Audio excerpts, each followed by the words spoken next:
Iemand is bezig om 'n mic te ry. Okay. AJ. Ladies and gentlemen, welcome back to... no, that's the wrong name.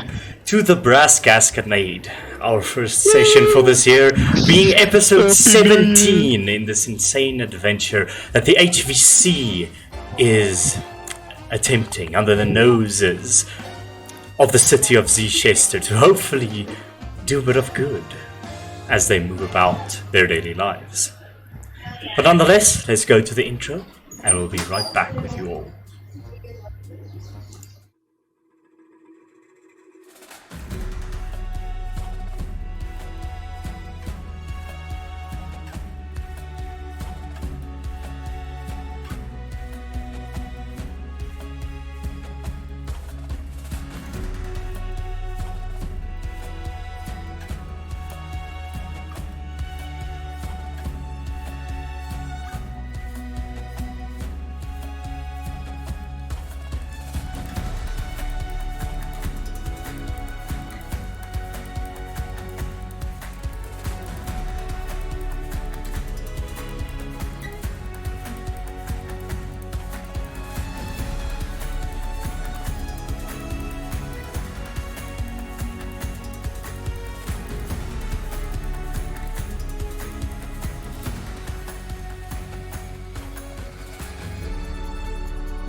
There we are, ladies and gentlemen.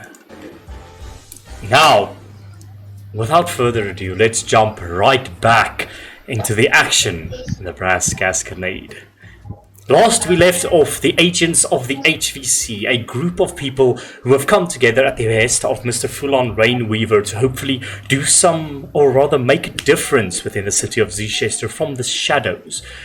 Have come together and they have embarked on various different missions and things and leads that they have picked up within the city of various disturbances that might be threatening the peace. The latest one that they have discovered is the presence of bleed, a new sort of drug that seems to be making its rounds in the city. Actually, I should actually do this in the newsreader accent, shouldn't I?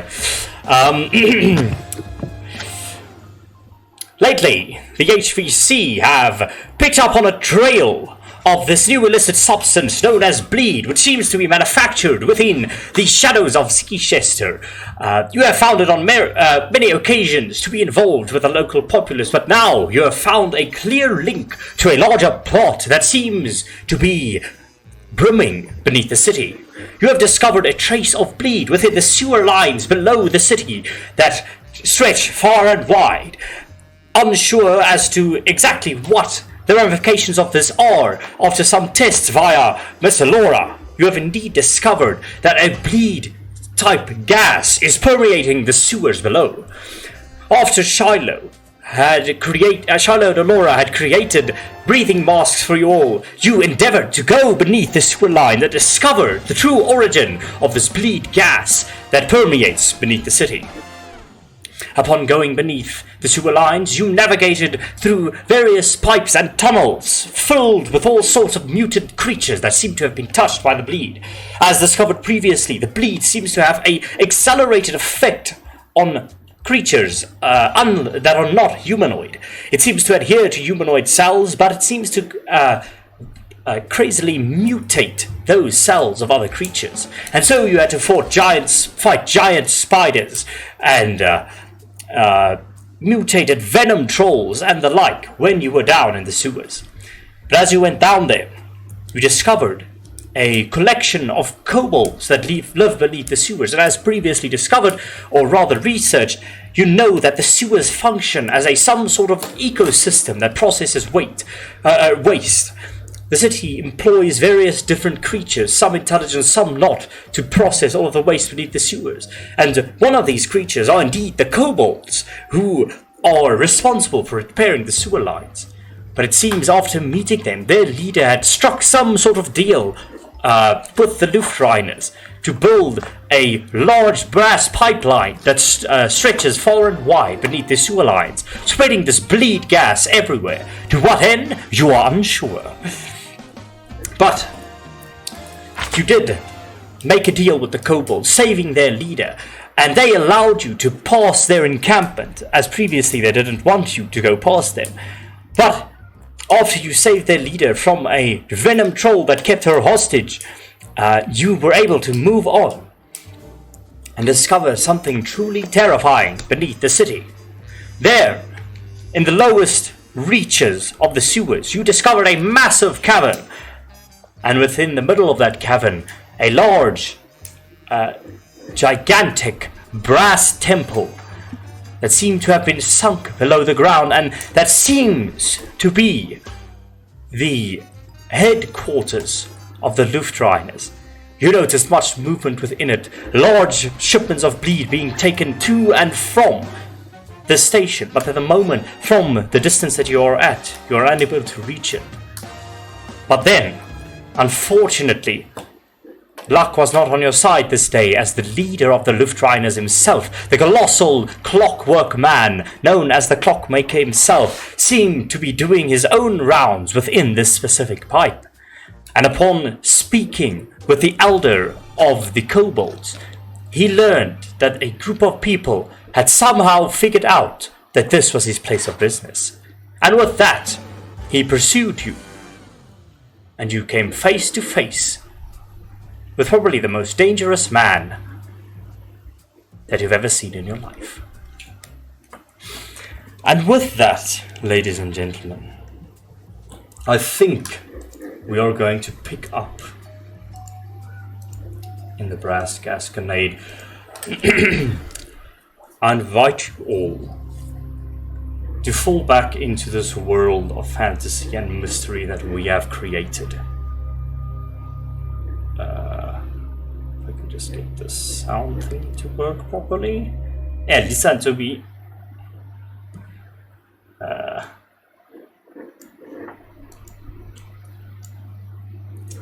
You all,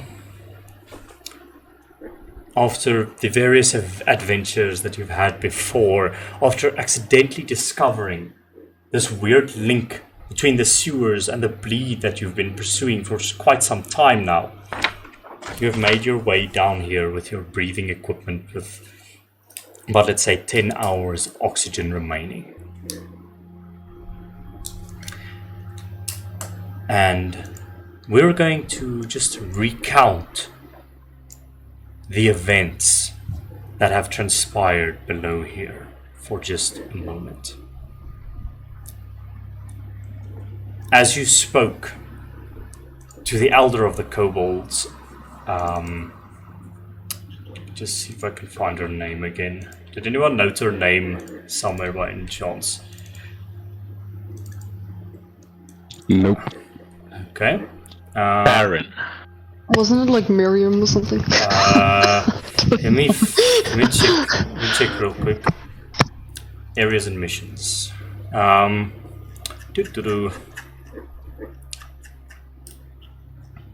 The sewers, here it is. It was Elder Veka. You were investigating this brass pipeline that you discovered quickly after following the essentially the intensity of this bleed gas that was being suffused within the sewers. After following this pipeline down and down, you discovered this group of kobolds. You just saved their leader, and with that, an agreement was made that you were able to pass through their little town. Elder Veka allowed you to pass, but you noticed Elder Veka was fine. But all of her people seemed to be suffering from this bleed gas that they were inhaling. Themselves being not exactly humanoid, not exactly creatures, it seems that this bleed had some other adverse effect on them, misforming most of them.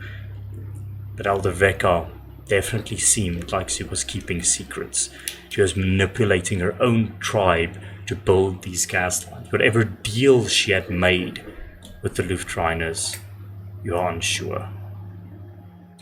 I think the only person that knows that she's in league with the Luftriners is Vox Archon at this moment.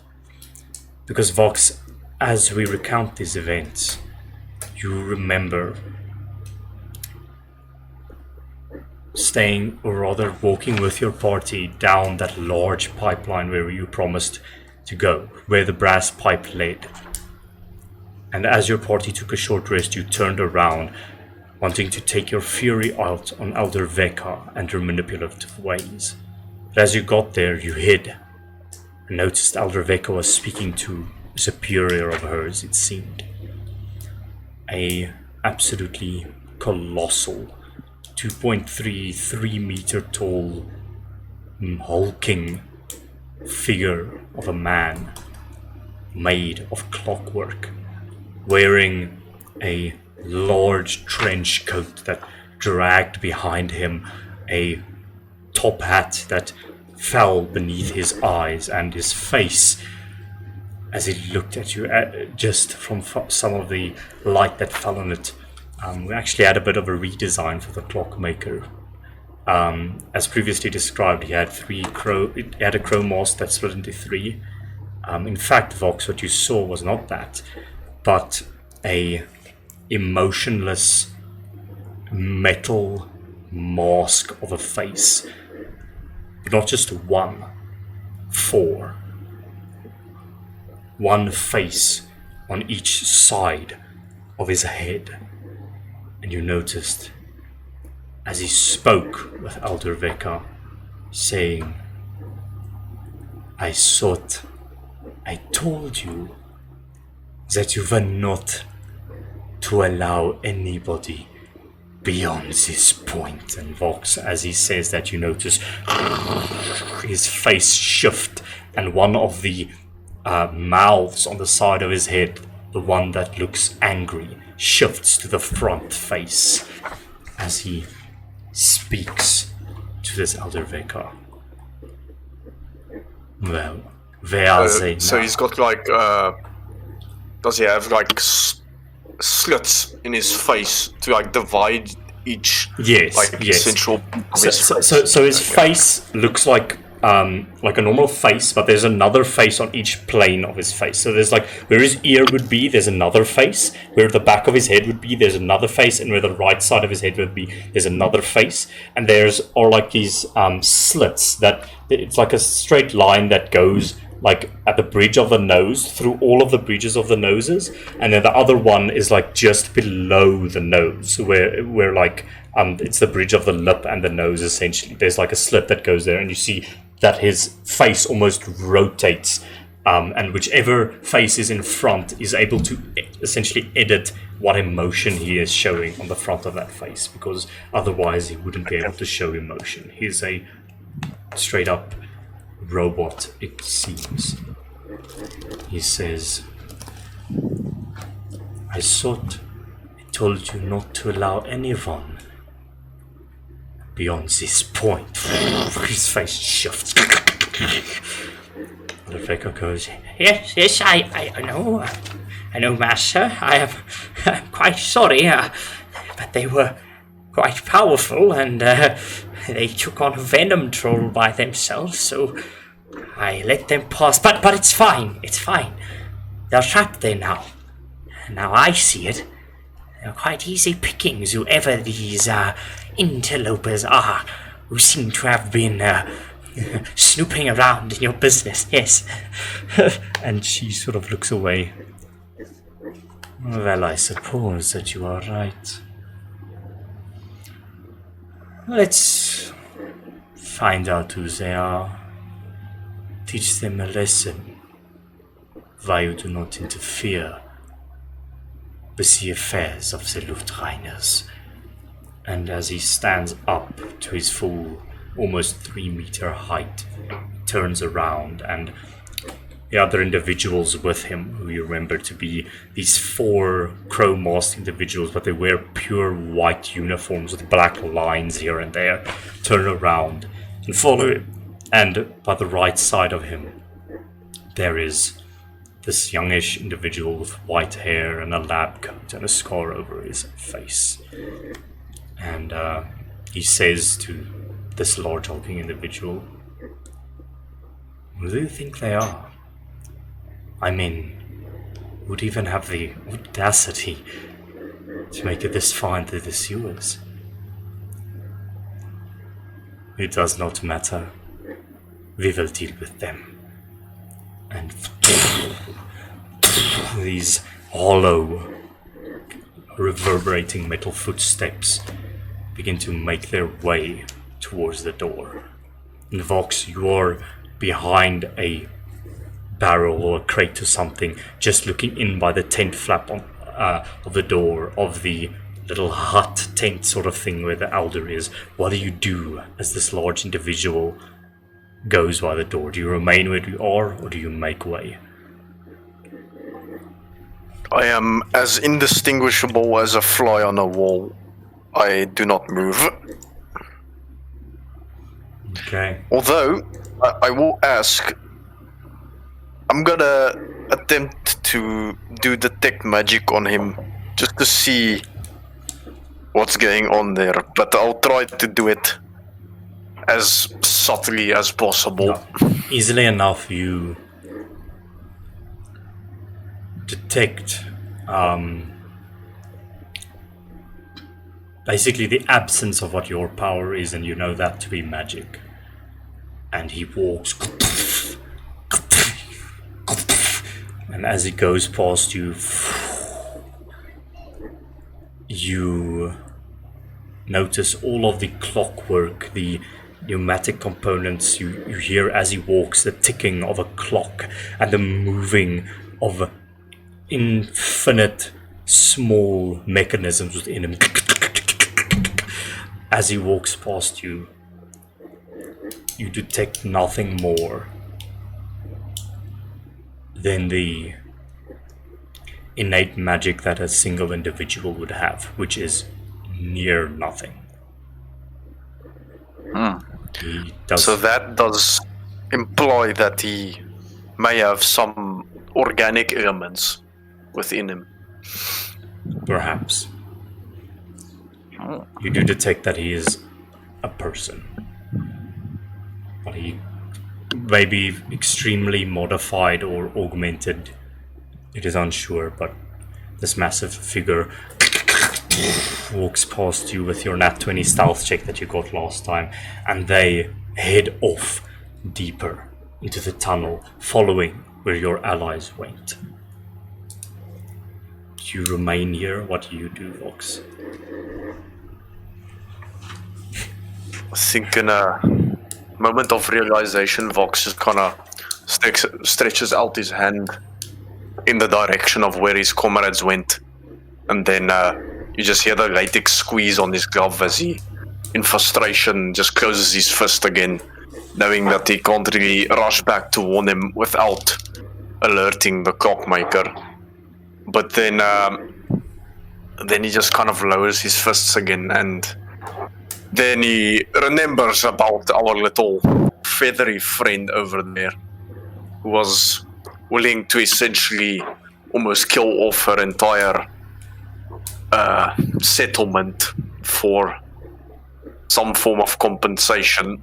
And then the innate fury with him kind of starts to boil again, and he will slowly start to move along the shadows towards the elder.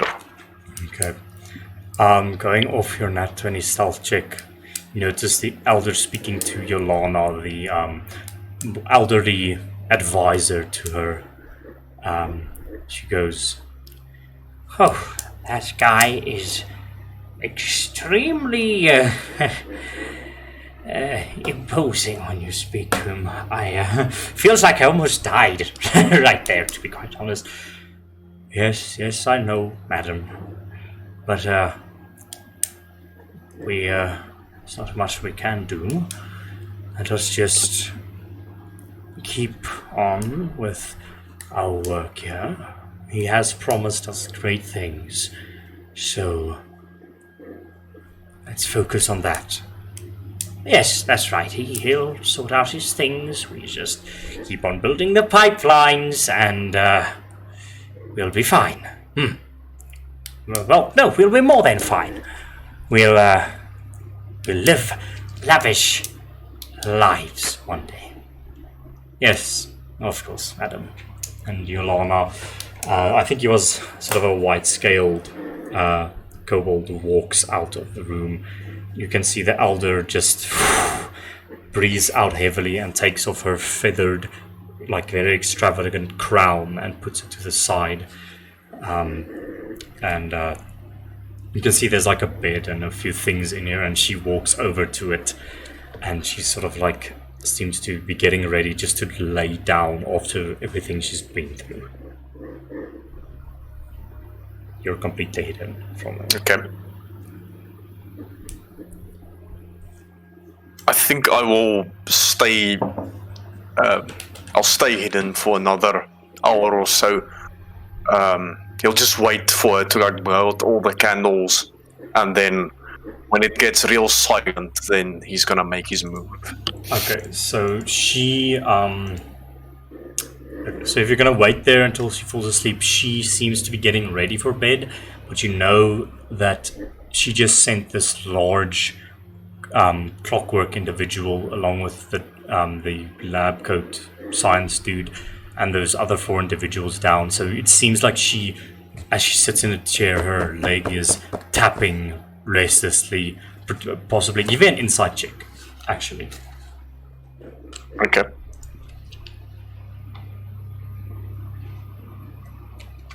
That's pretty good. That's 19. With a 19, you notice that she's definitely waiting for this clockwork individual and his people to move on before she in any way thinks of sleep. She is waiting to hear some sort of confirmation that the interlopers have been dealt with, because she won't be able to sleep restfully without knowing that. So she is staying awake. But if you'd like, you can remain there. And with that, we now head to the rest of the party.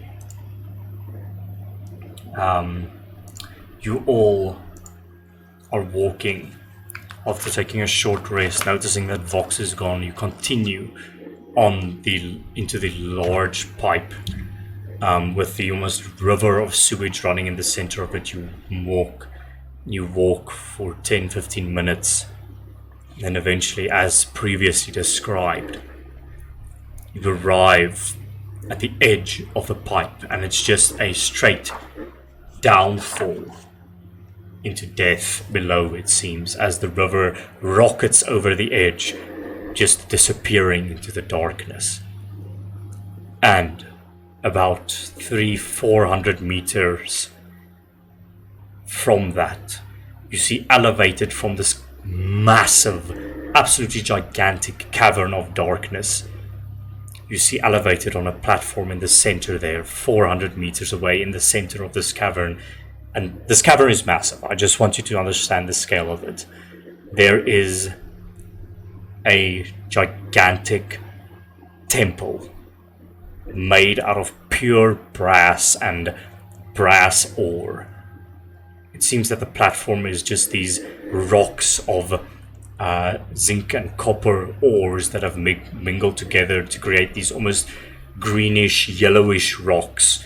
And from that you see the refined orange, yellowish color of the brass that is just built into this massive temple that goes from the platform all the way to the ceiling and beyond of this cavern. And you can see movement on the other side. You can see cranes moving things around. You can see red energies being moved from to and fro. With everyone here now, what do you do as you gaze upon this gigantic underground temple within the sewers? I think they're compensating for something. Has Solon hasn't explained to us what this is yet, right? He hasn't said anything now. Didn't I fail the check last time and you said, like, I don't know exactly what it is? Yeah, you don't know what this is. But yeah, what do you guys do in this moment? Either Can I make a check to see if I can tell what it is? Yes, sure. Make his religion check. Religion. The fuck is my religion again? Can I push Shiloh off to see how far down it is? Religion check. Alright, here we go. No, my It'll religion actually is work fuck. really well if you push him off, because he's like a big ass robot, so it's just gonna be like a gank at the bottom. I'm on like that's a 17. You have no idea what this is. I have no idea what this is. Can I look for a way down? Pretty fucking huge, bro. Sure, make a perception check. Perception. You just hear, okay. That is a cake perception. This is just it's essentially a large sewer pipe that just stops abruptly, and it's like you don't know how much foot drop downwards, and you just hear the water falling onto water below. Looking around, you see other pipes exiting like this, but they're far away. There's no other way but back or down. Can Silas, slowly, not too slowly, but like, throw his rope down and see how far he has 50 foot, so Okay. he's gonna see if You anything- all watch as Silas takes a large rope out of his bag and just tosses it down, holding the one side. let's see how long it is, eh? You hear the rope clack against a wall. It I will doesn't buy reach the my bottom. 50 foot of rope to the end of his. Oh, thank you, mate. Thank you. See if that reaches. Right over here. Well, it's more than 50 foot, guys. You Okay. you Let's see. you quickly tie the rope together, release it even more. The rope goes over the side. Yeah. Can we see the bottom? That's my question. Nope. It's Okay. darkness. I don't know about you guys, but when I don't particularly see a bottom of something, I usually guess that it's pretty fucking deep. Yeah, it's more than You know? 100 feet probably. So Silas starts rolling it back up. I don't think this is gonna work, eh? I don't know how we're gonna You get down said there. we heard the water splashing onto water, right? Yes. With your perception check, it's very far down. You're unsure how far it is. There's water splashing against water. Am I the only one tempted just to jump down? Yes. Probably. You guys are pussies. Could we maybe just have a fuck, what is the word? Just talk a little bit about this thing in front of us. I am going to guess that it is something that we should be interested in, since this is I not think it is supposed to be something underneath we the should city. definitely burn down. So the sooner we get down there, the better. I really don't know how we're gonna get down there though. Even if we know how far down it is, we don't really have a way to get there. Are there people on the other side? You can see movement. I Does can the see cliff face seem scalable, like climbable downwards or not? Nope. It's slick, moss-covered, slippery rock.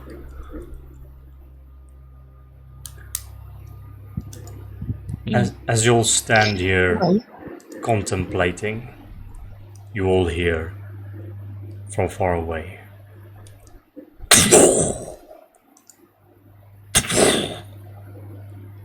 What was that? You guys hear that? I think that's our cue to jump, not gonna lie. I'll look over the edge. Can I throw a torch down? Like light a torch. I just want to light a torch and throw it down. Sure, you light a torch and you throw it down, it falls, it falls, it falls, it falls, it falls, it falls. And then the light just goes dim. Right. that Yeah, that's fun. really far.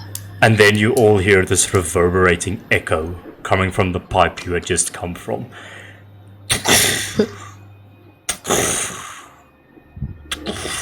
And you see Maybe it's Fox. You know.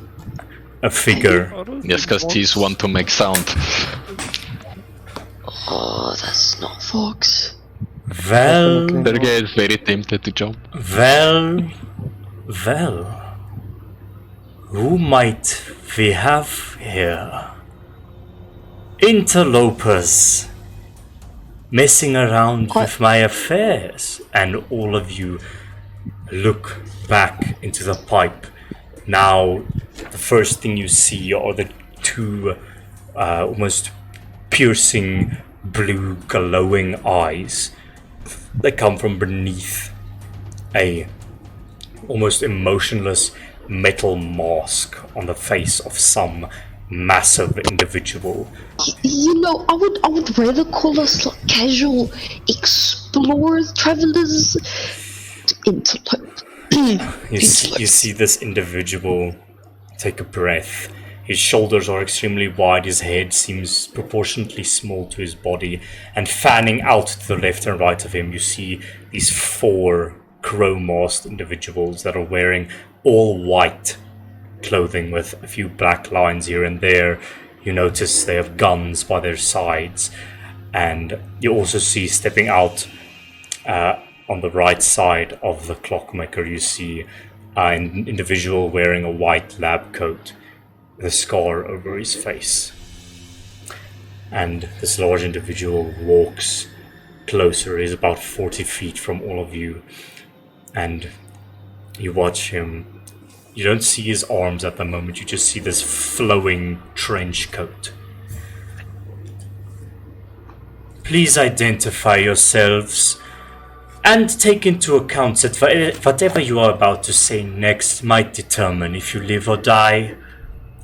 I have built an organization that has survived for quite some time in the shadows, and this is the first time that someone other than us has placed eyes on it. And I have very strict rules against that. Who are you? Well, first off, it's a lovely establishment you've built here, I've got to say. But Travelers. you've got to work on the marketing, you know. There's not a lot of people know about it.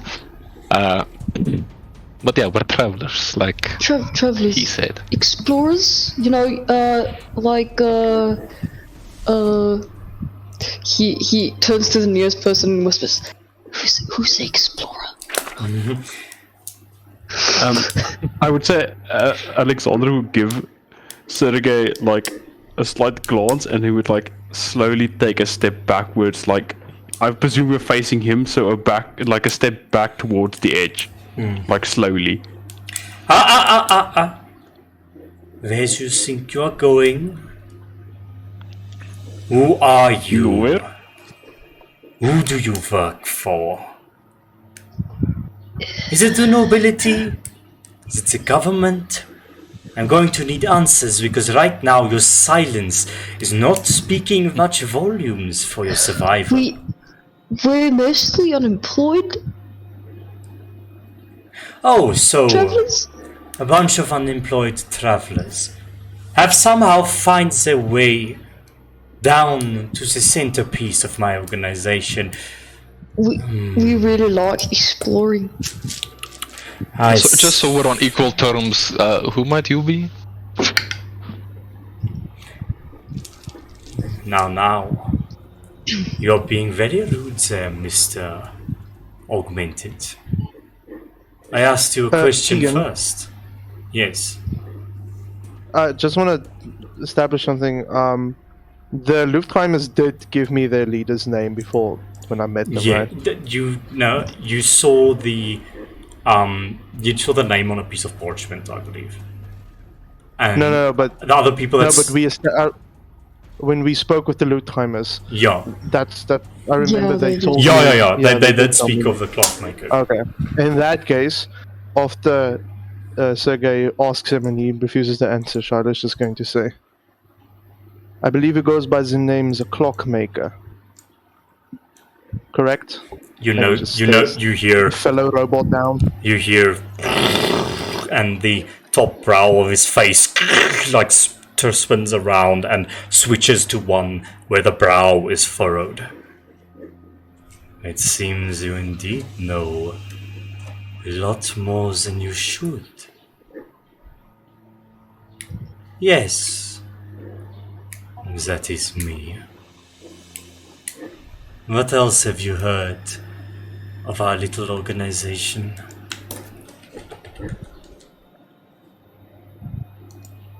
You hate magic muses. Shadow. You wish to get rid of them. Correct?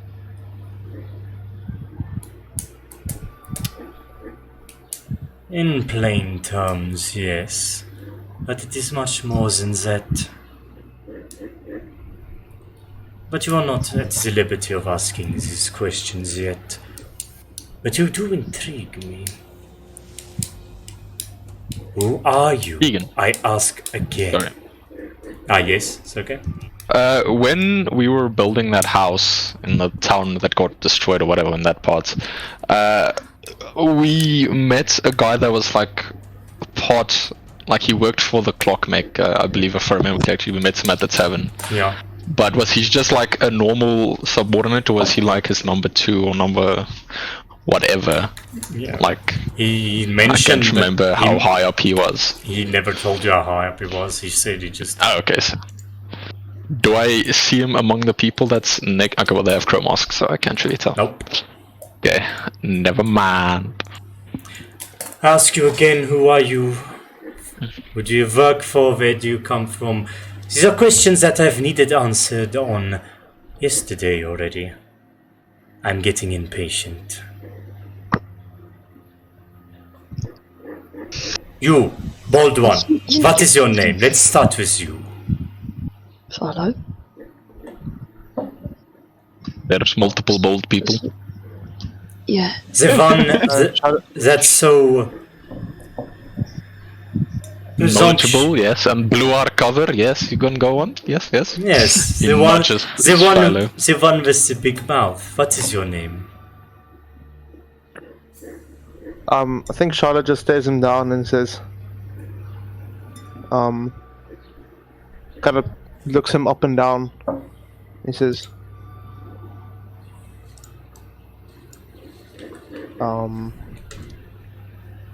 you are going to kill us anyway. It doesn't matter what I say. You are a smart one. Perhaps thought I might get some information out of you before. Oh, and by the way, I said that to him in Asterian. Oh, okay. Oh, He will respond in Cesterian. Perhaps this is true. I just thought you might be a bit useful to me before I cut you down. You see, I have a policy. And this is why my organization has stood so long without interference. It is that I don't ask too many questions. I merely shut up those who get too close to what I am trying to build.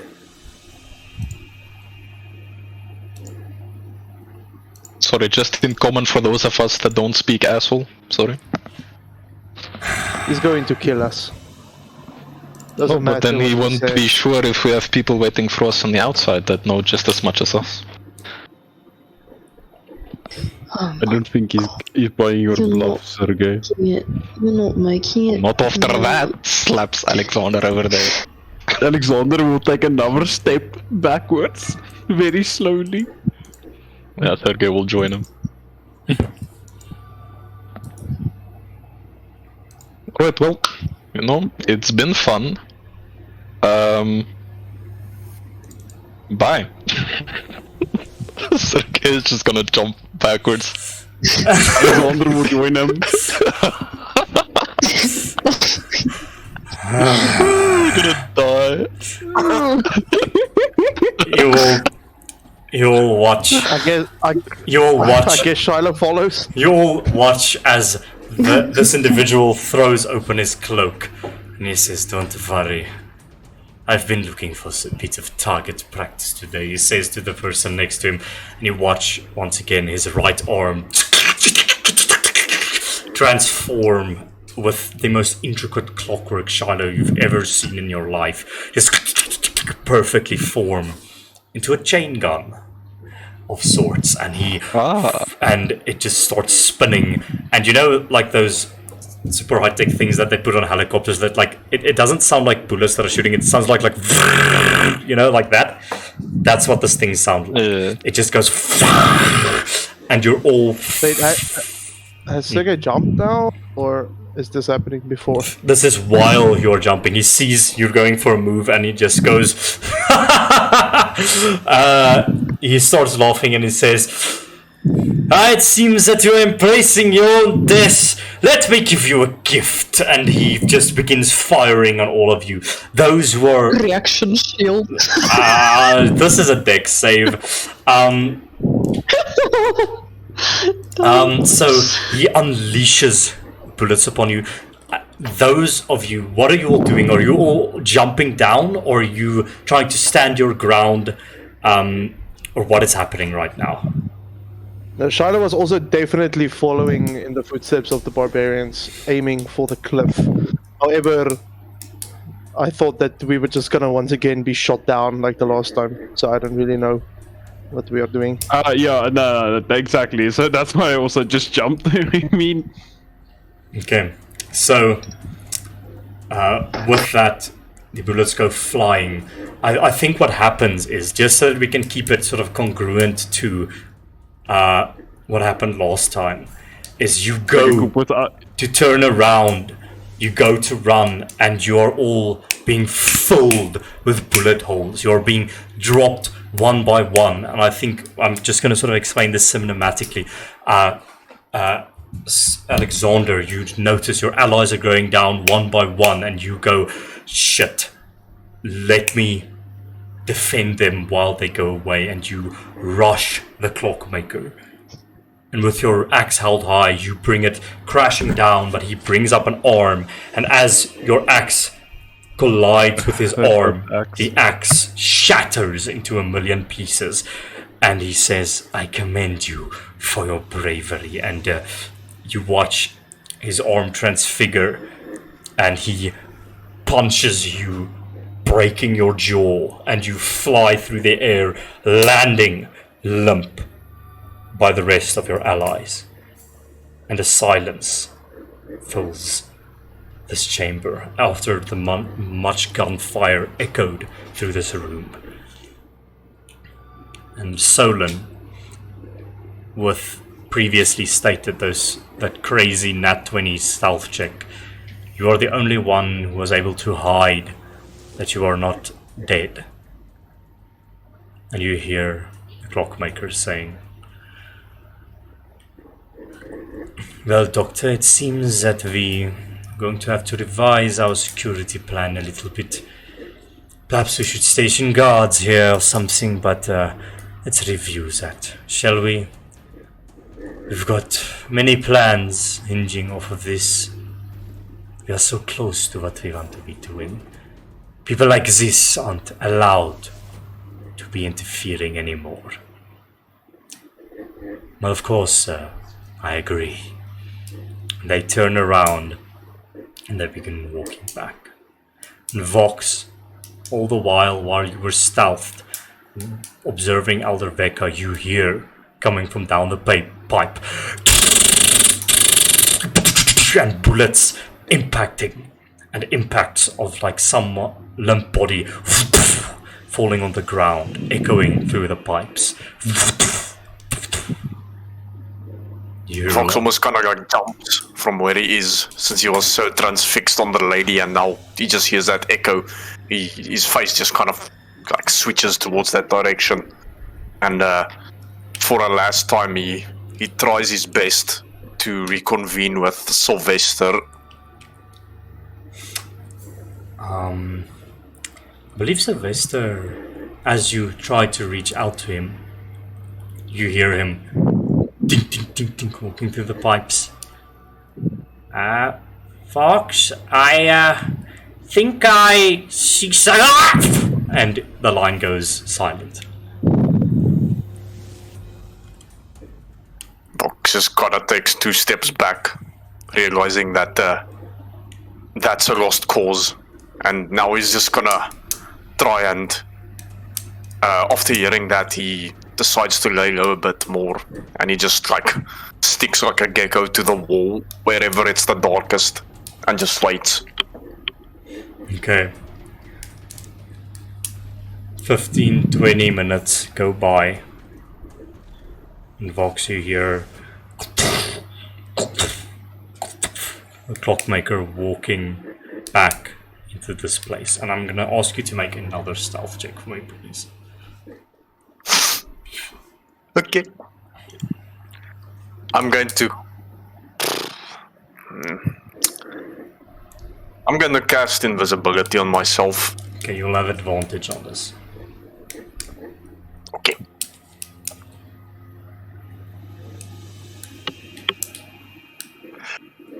Oh. That's a 17. Okay. My time has So, come. Vox, where are you about? You're still staying. Oh, no, boss. You're still staying in this room. Whereabouts are you? Are you like in the elders' like bedchambers, or are you still like on the outside looking in from a tent flap? Yeah, that's how I understood it. I was just peeking in from the back of the tent, but upon hearing the commotion, I like take a few steps back to a more discreet location.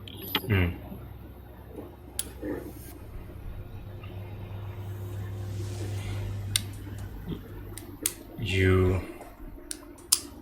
hear the clockmaker walking up the wooden steps of this place with all of his guards in tow. And Elder Vecca, you watch her walking right, like from the left to right past your vision. And she goes, I presume that those gunshots were from our little interlopers being shot down, of course, yes. That is true. Once again, Vecca, I have sorted out your problems for you. Do not make me do so again in the future, lest those promises that we made might not be kept in a wide sense. Then he goes silent. I think Vox's heart kinda just races when that happens. How many interlopers did you say there were, Vecca? You see, there were 7. 7, yes. Interesting. Because I only shot down 6 of them down there. I know that you are here. You best come out, interloper. Vox, you hear that?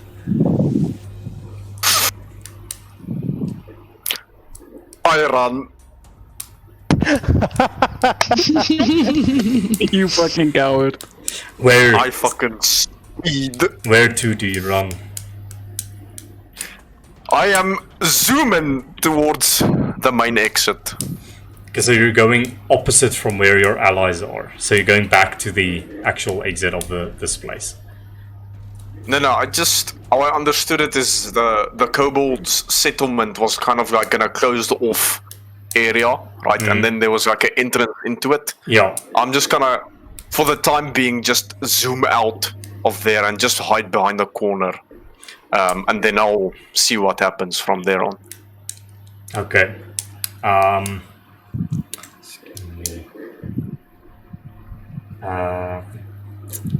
Okay. You take off. You hear the clockmaker say, "Catch it!" And I would like you to make a athletics check for me. As you run away, you watch as you look back, you don't notice the other 4 individuals that were with the clockmaker. They seem to be gone. Make a athletics check for me. And then after that, if you're hiding away, make another stealth check for me. Okay. Can I attempt acrobatics, or does it have to be athletics? Yeah, sure, you can do acrobatics. Okay. He's just gonna cartwheel all the way to where we are. I'm going to attempt a cartwheel and horribly fail because that's a 9. Okay. I think with that, make a stealth check with a disadvantage for me. Okay. You have to beat an 18 for the Isn't it then just normal because he's invisible? Oh, yeah. If you're invisible, then yeah, it'd be just normal.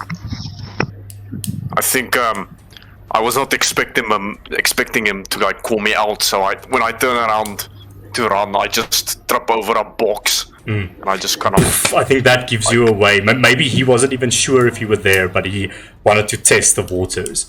And yeah, with that, you give yourself away. You trip over a box, and he goes, "Catch them!" Wow. Just made it. 18. Yeah, you notice the 0 division of the Luftrunners disappear, but you manage to escape in this moment. As you see them sort of walking past you, hold up your breath, and one of them, you see this tall person dressed in white attire with black lines over him, the pure white crow mask, walk past you, and you also hear the ticking of a clock within him as he almost predatorily whips his head to and from, attempting to look for you. And you hear him activate something on his wrist and say in almost like a robotic voice, "Target seems to have gotten away. Expanding search area," and they go deeper into the tunnels, and you seem to have avoided them. And with that, we are going to cut. Wind wafts by you. You don't know how far you're falling, but you all are drifting in and out of consciousness.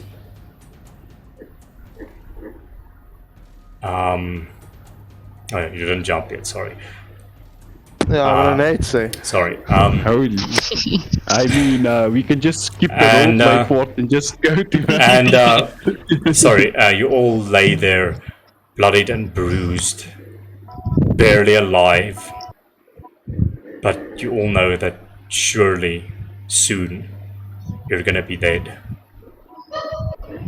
But Solon, you're still able to stand up with the remaining health that you have. And you look upon this field of what is soon to be corpses of your allies. What do you do? Solon. He's a bit from previous cases, but he still has a bit of lay on hands left. I think like for this time being, while he lied on the floor, he just held his hand over his mouth just to make sure he isn't heard from his heavy breathing. I would say like after 5 minutes, after everyone's been okay, maybe not even 5, a few minutes, he would carefully and quietly try to just heal everyone up, only with 1 HP of lay of hands, seeing that's all he can do for this moment. But he hope it's enough. With that bit of healing, you're able to stave off death from your allies, but you all come back to consciousness. Alexander, you feel the rushing pain as your broken jaw still hangs slack. There's bullet holes through all of you. You're bleeding profusely. It's rough. I'm just gonna say, for the sake of this, just to show the intensity of the situation, you're all going to take 3 points of exhaustion. Okay. That's absolutely wonderful. Just to show the intensity of the situation. And as a reminder, 3 levels of exhaustion is disadvantage on ability checks, your speed is halved, and you have disadvantage on attack rolls and saving throws.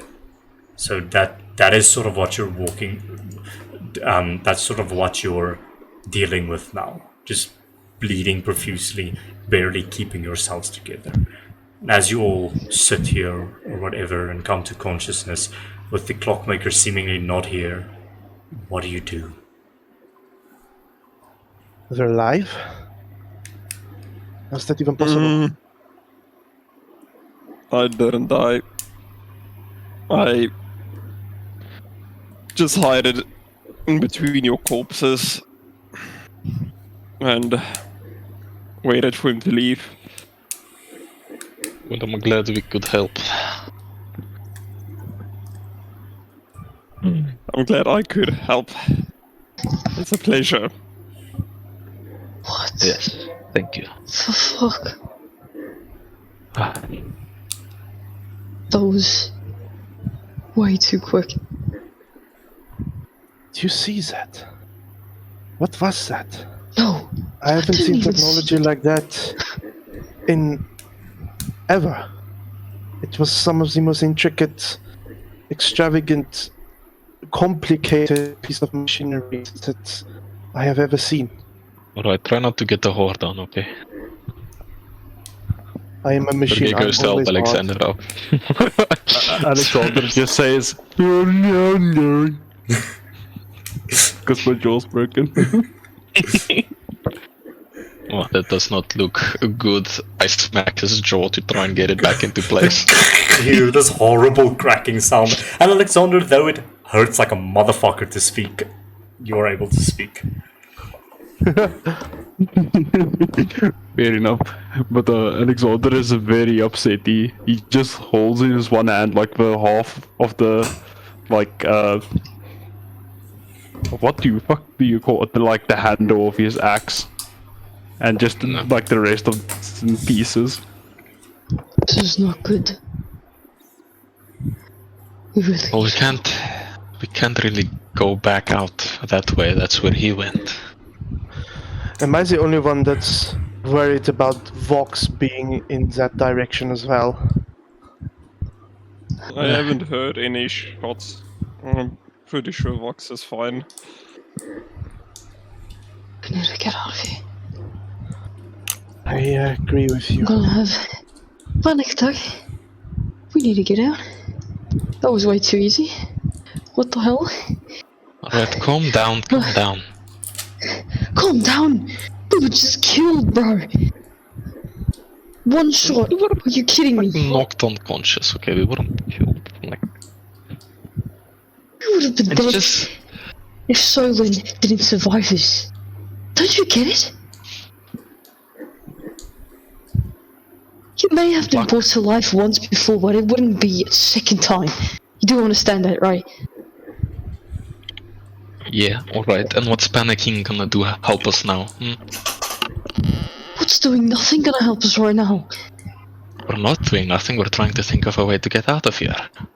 And I look back down the edge. You know, if only we jumped when I told us to jump, we would have been fine. Obviously, now that would not be necessary. We just have to be What? Go in the stealthy. direction that motherfucker went. Stealthy. Obviously, it's not Stealthy. And I like lightly tap with my metal feet on the metal type. Yes, very stealthy. How can you be stealthy when we look like this? Just by the way, I don't know about you, but I'm barely holding on. Okay, Silas, then what do you propose? Fuck should I know? Charlotte just stares at you. Then maybe try and rest here for a bit, and then jump down, or try and sneak that way. Or we just go down right now. I think those are our two options. And go unconscious again. In the water. You just Good straight legs, it's fine. You'll be fine. That's not gonna help. Your feet might break, but you know that's fine. Look, I can try and use some of my organs, like my claws or my tail, to slow some of our descent as we go down by... What the fuck do you call it? Like grappling against the cliff face. But I'll only be able to do it for me and like one or two other people. Can I make a perception check into the tunnel, see if I hear footsteps? Sure. Perhaps running by any chance? Wonderful. That's an 8. Silence.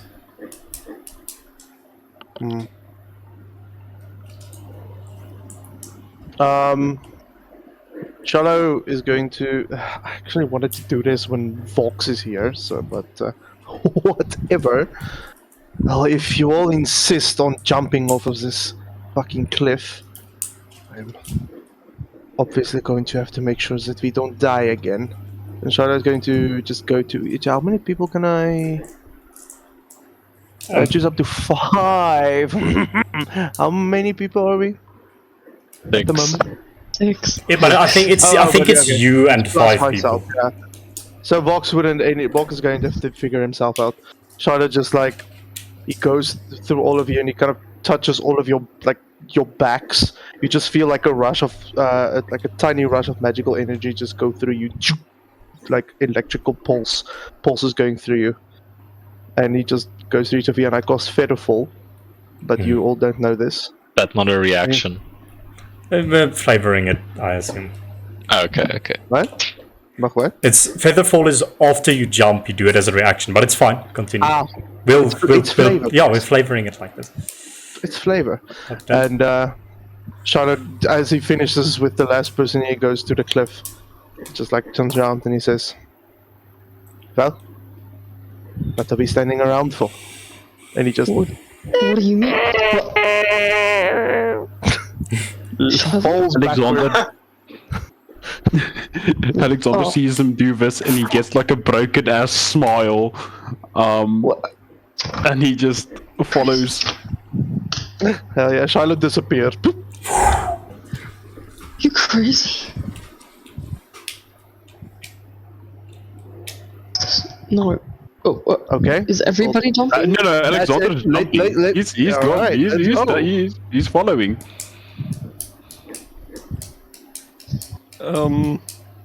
Did they just jump off? Is Sergey not gonna follow his Okay, brother? sorry, no, yeah, sorry, I am, whatever you said, sorry, I had to talk to parents. Parents? No Also, I'm surprised, Philo didn't go up with his hand when he jumped. Charlo is just he's fucking over, just standing there, thinking of what to do. So, yeah, we jumping, boys. Okay. Swish. Who else? The Like I brothers. said, Alexander is following. Yes. You gonna jump so then? So, I walks closer to the edge and kind of gets dizzy by just looking off. I don't know. I don't think so. No, I'm okay, thanks. Why would they jump off? Like, what?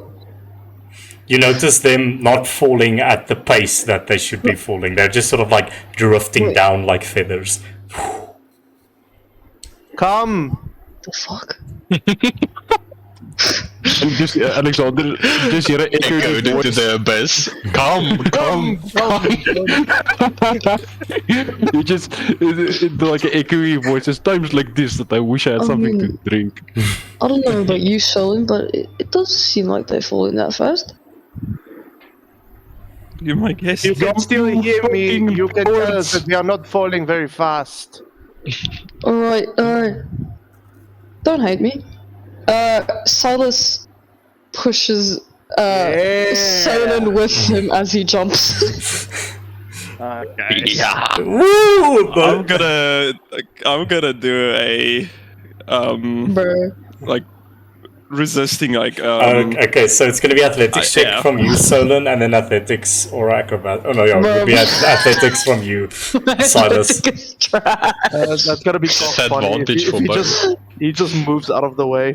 Because it's surprise, technically, but fine. No advantage. Oh, this is going to be so trash. Anyway, let's get it. Yeah, that's in that one. I fall and spin. You run into Solon and you knock into him and you fall back onto your ass. Just No. But shouldn't Solon also roll a disadvantage? It wasn't going to run into him.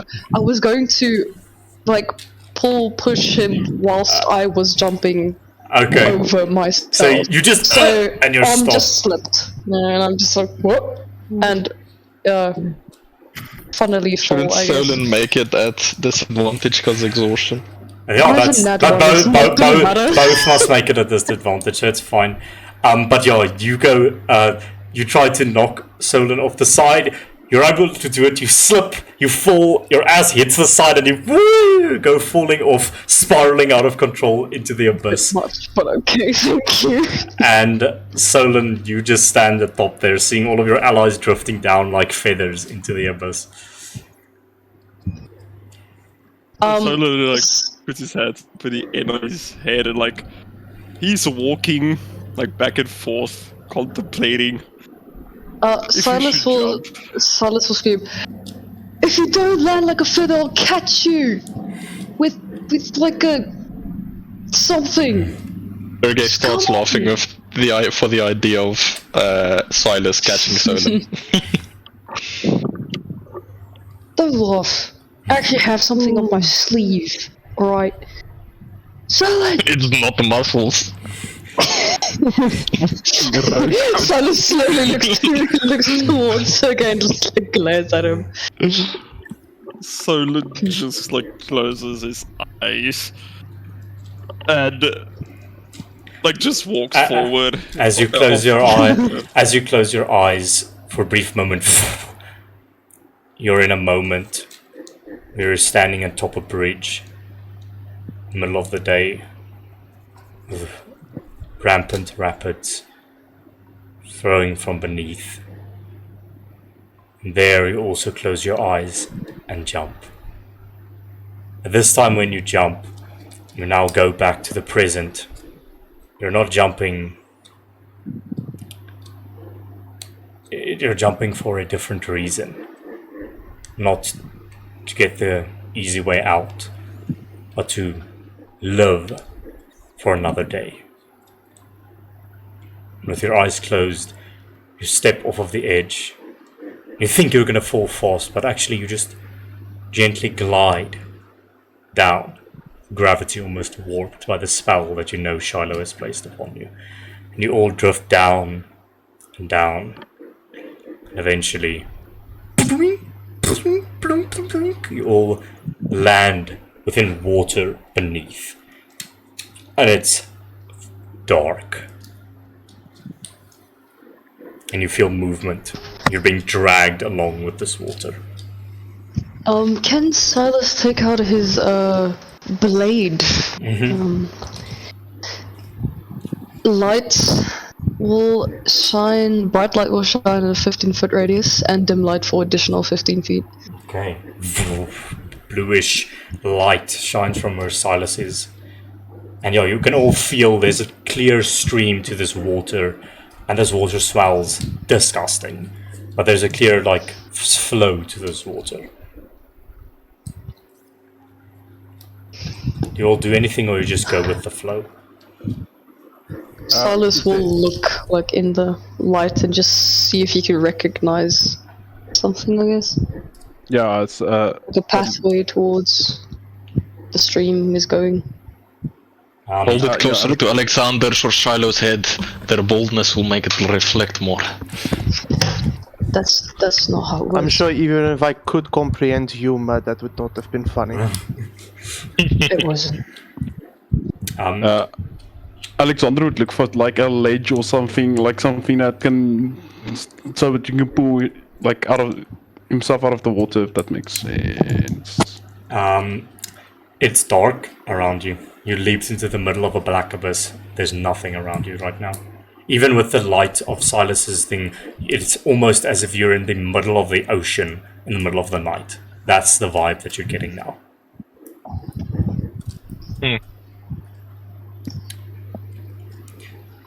How many Sergei will hours do we have start left swimming on the sideways. It's by this point that I need everyone to make a Constitution saving throw, because as Except me. Yes, those who breathe, please make a Constitution saving throw, because as you look down at the breathing apparatus, you notice bubbles coming from the oxygen tanks and the bullet holes that have been shot through them. Is it on disadvantage? Yes, everything is disadvantage. Oh, that is not good. Okay. We need to get out of here as soon as possible. That's a 12. I don't think Alexander and Solon don't have to make this because they're already infected. Because of the last thing they went through. Oh yeah. Oh, sweet. I got the disease. Is it HIV? It's not a disease, it's something else. Okay, Silas, what did you get? 12. That is not high enough. Damn. Sergey? I fail. It's a 9. Alex, you already have it. Solon already has it. Shiloh, you're fine. Actually, I have to roll one. What is it, terminal? I need to know, doctor. Laura actually makes it. She's fine. Shiloh, you're fine. But notice that all of you, there's almost like an itch in your throat and in your lungs. You want to cough the whole time. It's extremely irritating. But soon enough, 15 minutes go by as you're just sort of treading water right now, and you feel the stream getting stronger and stronger, and you hear the flowing of rapid water somewhere ahead of you.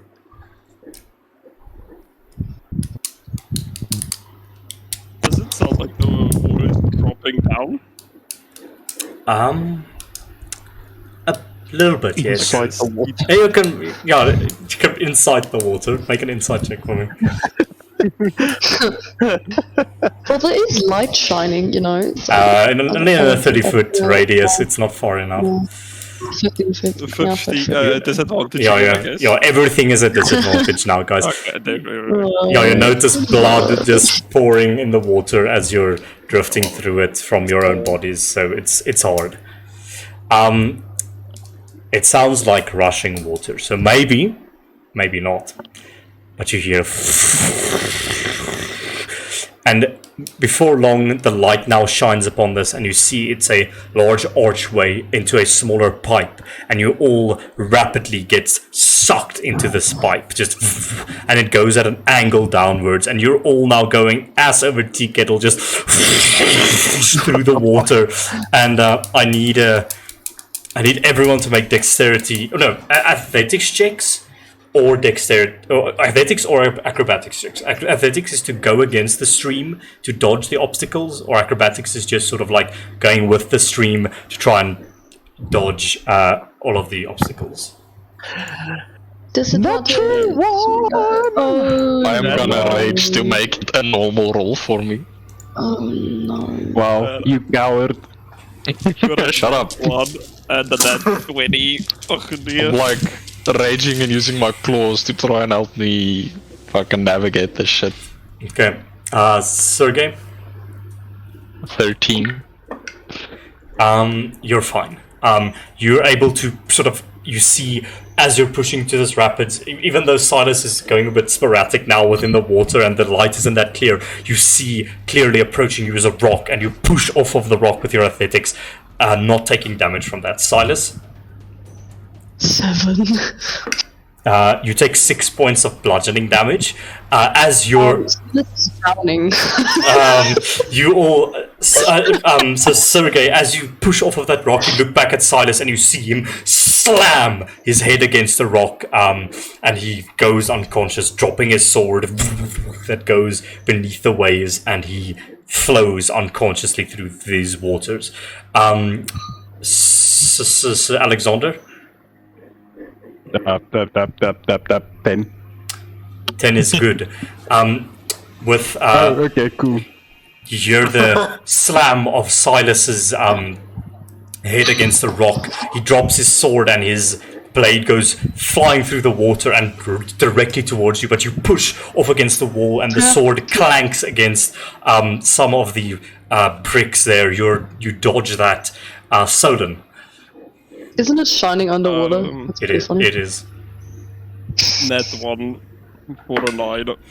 You take 6 points of bludgeoning damage as you, within that one, there is a bunch of you go through an old rusty metal gate that almost seems to have been blown open in some way, but you are unable to sort of get into the center of that where the grate has been opened up, and you're just not able to get out of the way, and one of those things stabs directly through your past your stomach hip area, and you are pinned there, taking the 6 points of piercing damage, I would say, and you feel that as the rest of your allies go ahead, and you're it's the pressure of the water that's almost sticking you even more tightly onto this piece of rusting metal. Shiloh. Natural 1 for 4.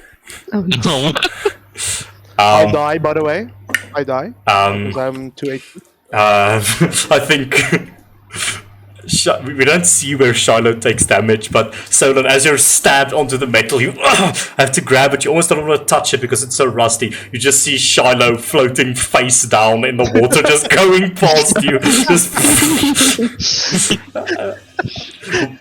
So Silas and Shiloh is down. What are you all doing as you're in these rapids that are just heading down in a direction? Can I make a perception? Well, You see do this. I see You who's see closest this. to me? Okay, who's closest to me? I would say Mr. DM. I would say if you would have been in front, I would say jumped just after. Since Shiloh jumped, he would be first. Yeah, I jumped just after. Then Alexander. Me. Okay, it doesn't. Yeah. Rather, who are you trying to get to? And then I'll tell you if they're close to you or not. Come on, let's make it Shiloh. I'm trying to get to Shiloh. Okay, I would say that Shiloh is quite at the back. He is where Solon is. You are sort of close to the front with Sergey, and then Silas is directly behind you, and then Elora is somewhere over there, and then Solon is at the back, stabbed through with a rusty piece of metal, and then Shiloh is now just going past that piece of grate. So he is quite at the back, actually. Closest to you would be Silas, actually. Okay, and Silas is down for the count at the moment. Yes. Yeah, unconscious, yes. I'll try to grab his unconscious body Okay. You go. and yes. Uh-huh. Yeah. Okay. You grab his Sorry, body. I don't know why I said something, but yes, I tried to grab his unconscious body. Okay. The rest of you.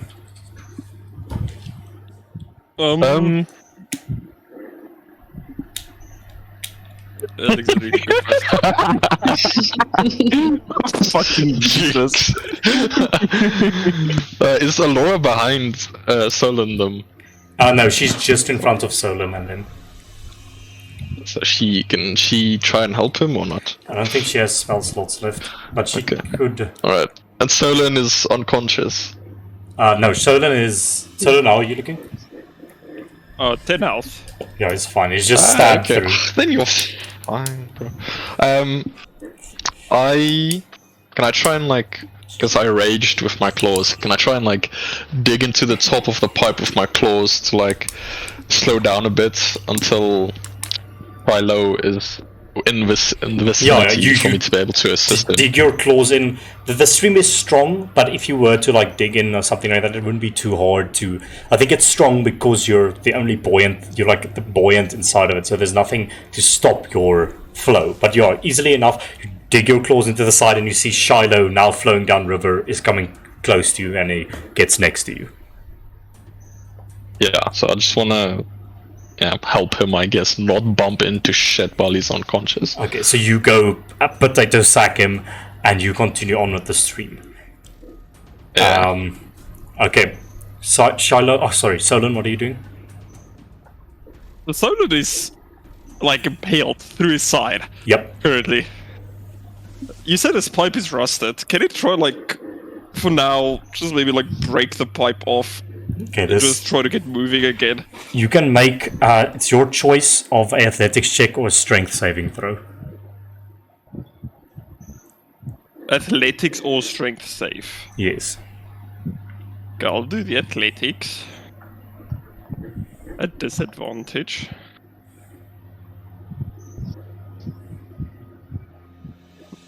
Uh, 17. I'd say with that you put your weight against it. You push with your one leg against the wall, and you hear the metal bending, and you feel that piece of metal shift around some of your internal organs as you try to break it off. But with that, the metal eventually gives, and you have this piece of rusted metal sticking into your side, but you are free. Okay. So will they just keep on following the stream then again? Okay, you all go.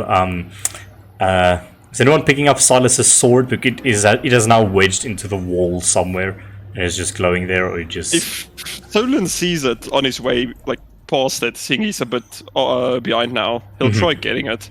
Yeah, I think easily enough, you just reach out and grab Silas's sword, and you are now the beacon of light at the back of the troop, and you all continue on with the stream. You go through almost like have you ever been on the Anaconda at Sun City? Yes. This is what happens to you. You are completely blinded except for the bit of light coming from the blade Solon is carrying, but just going through these twisting and turning pipes for at least half an hour, and that exhaustion definitely kicks in. It is rough going through this, but eventually you emerge. You're being rocketed out of this pipe into some sort of dam of refuse on the outskirts of Zichester. And you all fly out, and you land in this ruddy, muddy sort of water, and you're able to swim to the shore, and all prong yourselves up there, and looking around you, it's pretty desolate here. A bunch of shacks here and there, but there are no people around. Just this festering pool of refuse. And you still have 2 unconscious allies. I wouldn't say you're stable, just unconscious.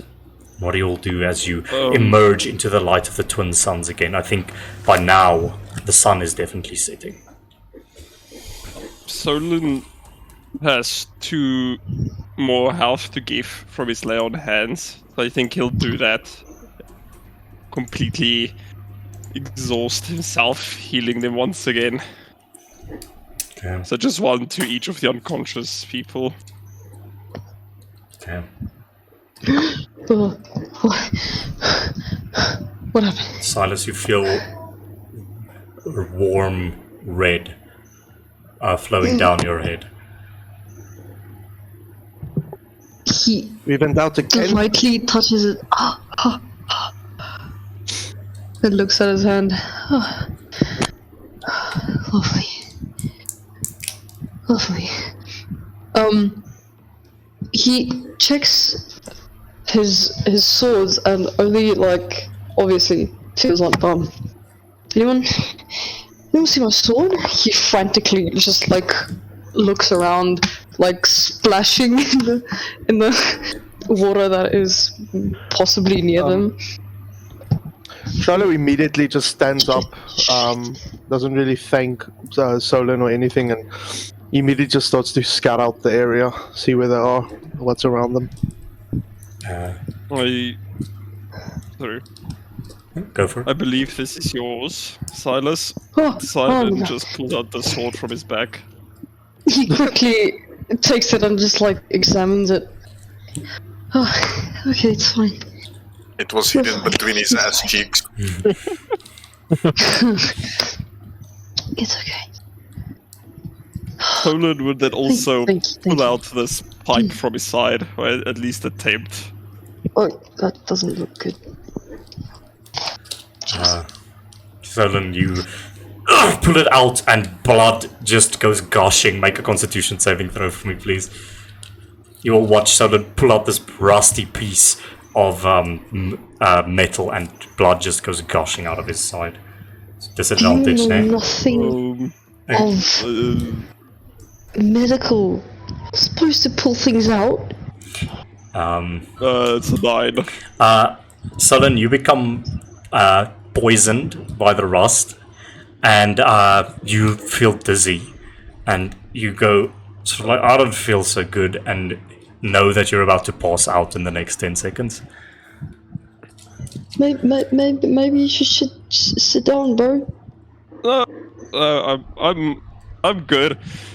Sit down. We need to get down. moving here. Let's get He moving. pushes Solon's shoulders down. Sit down. Solo just falls backwards as you push on her. Shiloh moves up to. Well, okay. First of all, Shiloh just scouted the area. Can I make a perception check? Go for a that? perception check, please. And with a nat 1, not seeing Nope. anything, Shiloh notices Solon that just saved his life. Just starts to look obviously very pale, very not very poisoned, and he just walks. Solon, you don't even hear Shiloh. Shiloh doesn't even speak to you. You just feel in your back, in your van your rugwervels, you just feel a sharp sting.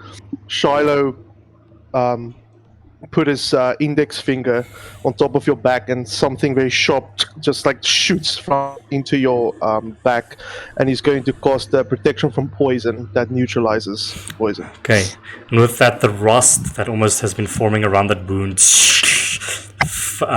crackles and sifts away, and you're no longer poisoned, Solon. The wound is still gushing blood, but you're no longer poisoned from that rust, and you come to consciousness. Shiloh also cast cure wounds on him. Okay. You heal for 6 HP. Oh. So the wound closes, I think, and you are no longer poisoned. But Shiloh once again still doesn't really say anything, and he just continues scouting the area. You seem to be on the. I will give you, even with a nat 1, what you can see in front of you. You seem to be on the outskirts of Zchester, some sort of refuse dump. It's like a pool of shit essentially being ejected out of the sewers here, and it's also a dumping ground for a bunch of crap. So it's very dirty, very unsanitary, somewhere on the outskirts of Zchester. You're unsure where.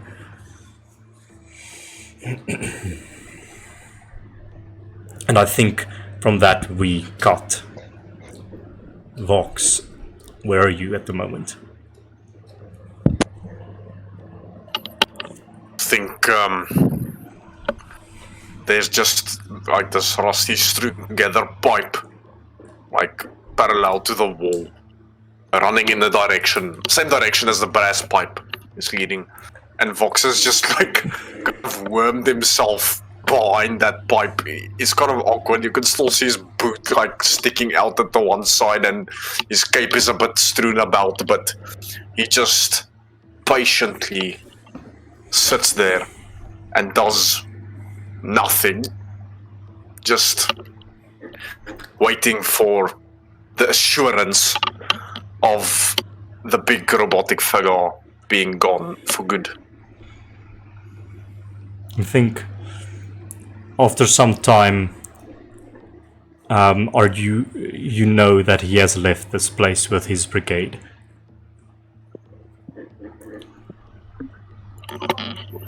Okay.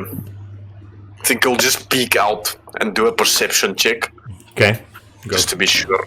go for it. Where is it? Okay, that's a 22. Sure. Okay. You see, it seems to be business as usual.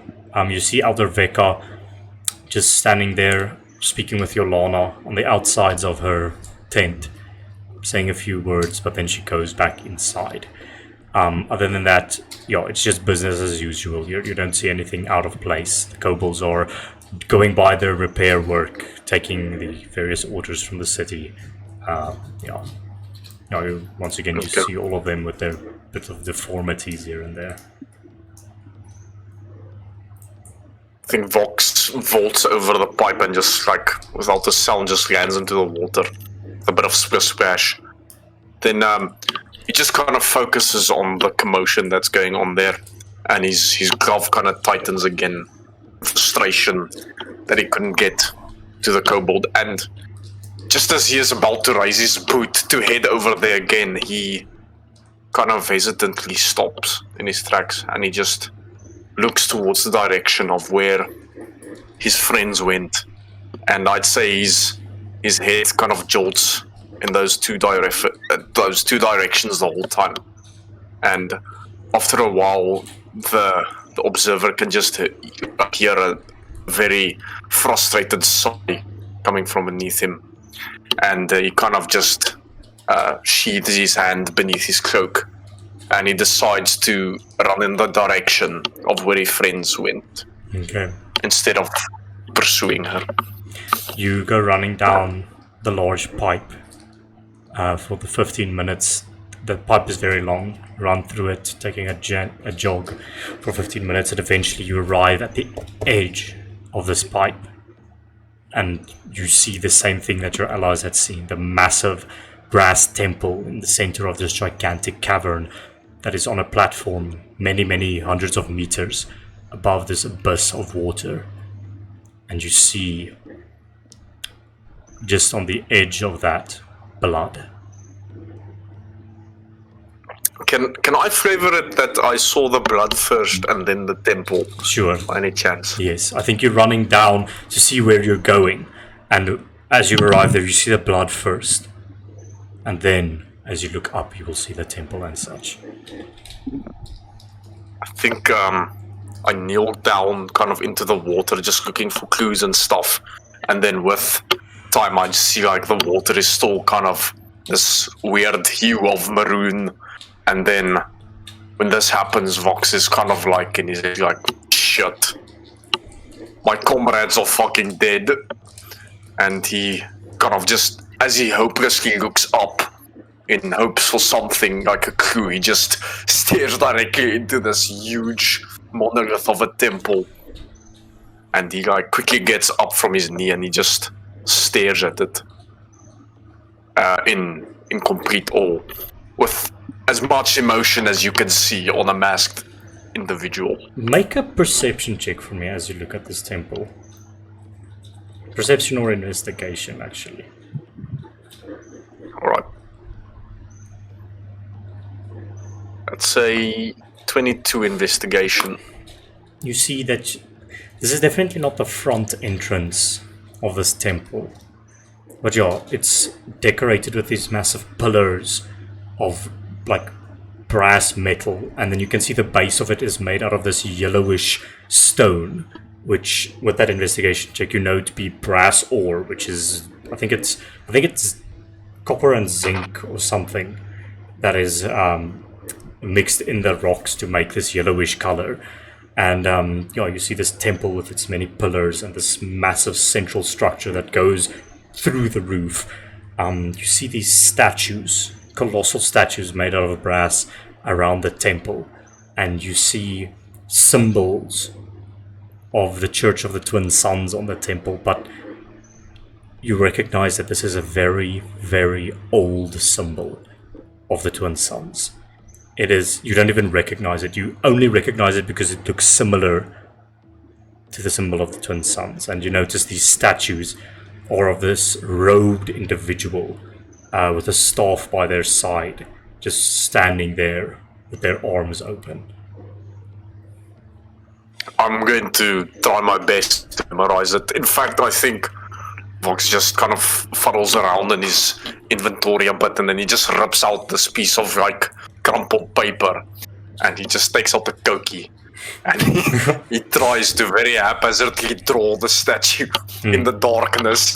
Fair enough. Yo, but the thing is, the reason you can see the statue is there's light shining on it.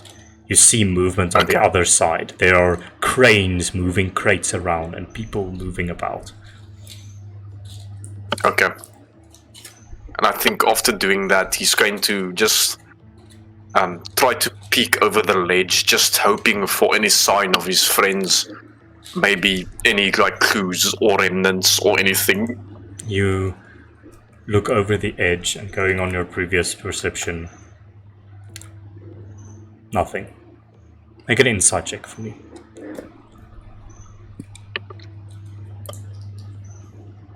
It's a 10. I'm gonna tell you, Vox, this is what you believe.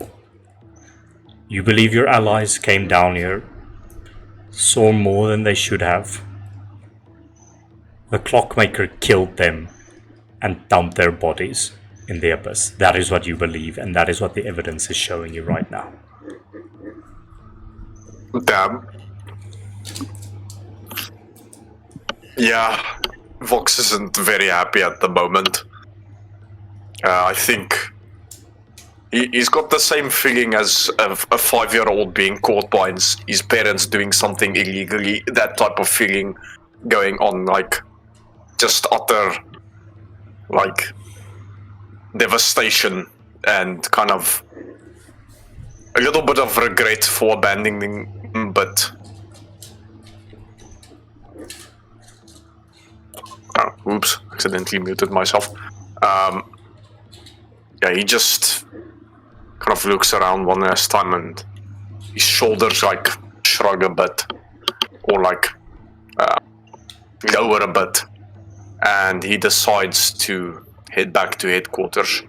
And just as he turns around, he just looks at the temple again for one last time and just like kind of groans beneath his mask, and then he walks back to the headquarters.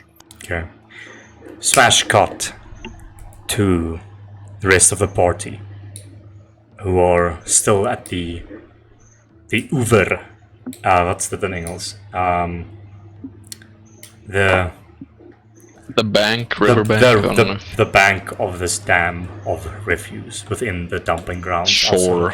Outside of Zchester. What are you all doing as the sun now completely sets and the first stars begin to show themselves? Solon, you shrink. Do we get a short rest? If you would have said, were we not there for that? if you would have, I would say yes. You've obviously had to take some time to compose yourselves. You can all take a short rest as you're here in this dumping ground, trying to piece together what just happened. But yeah, what are you talking about? What are you guys doing from here? Charlo is silent.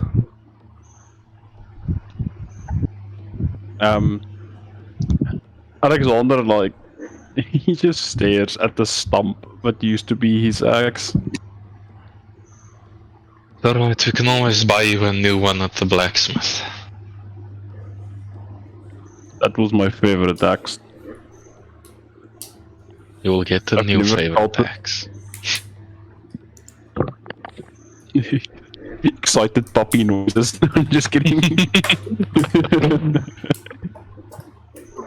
Alright, we better get going. Yeah, I think we should head back. We're not safe out here. I guess we should try and do that. Silas We should.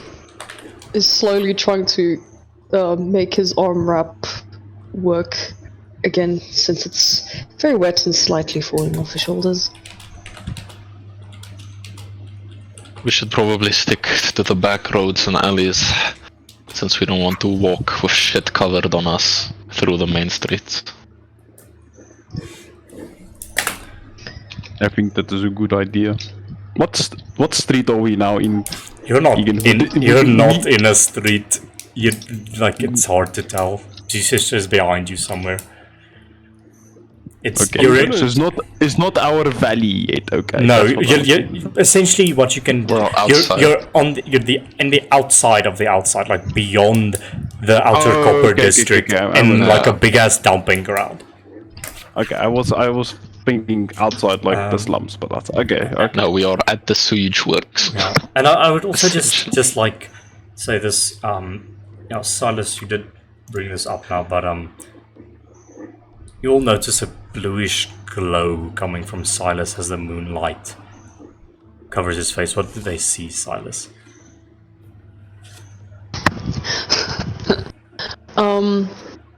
So it's there are these little marks that are starting to show a little bit from his hairline. It's almost the same kind of markings as you would see like in a Thor or something, but it's not completely there. There's just a few lines streaking from his hairline and maybe from the base of his neck, and one sticking out from the sleeve he's trying to tighten around his arm, because he does not have his mask with him, which is yeah, anyway. But there's these like little blue shiny marks just like there, but also very transparent at the moment. Yeah. Can Stolen I do like think- a perception check on this information, what he sees? Solon, I would love you to make a perception check or a history check. Oh, Actually, history. okay. History is, and you can make it with advantage. But he has Okay. exhaustion, so 5 and 2, Just- so it's an 8. Fuck it, Zach. Stolen is- Alexander's coming in clutch. I will finish this and I'll make my perception check. bruh. No. You wouldn't know what this is. I'm specifically asking Solon to do this. But Solon, even though that history check is garbage, okay, I'm gonna give you this because it is extremely relevant to you. You remember a certain individual that you knew quite well, very well, in fact, had the same sort of markings, and the moon would shine.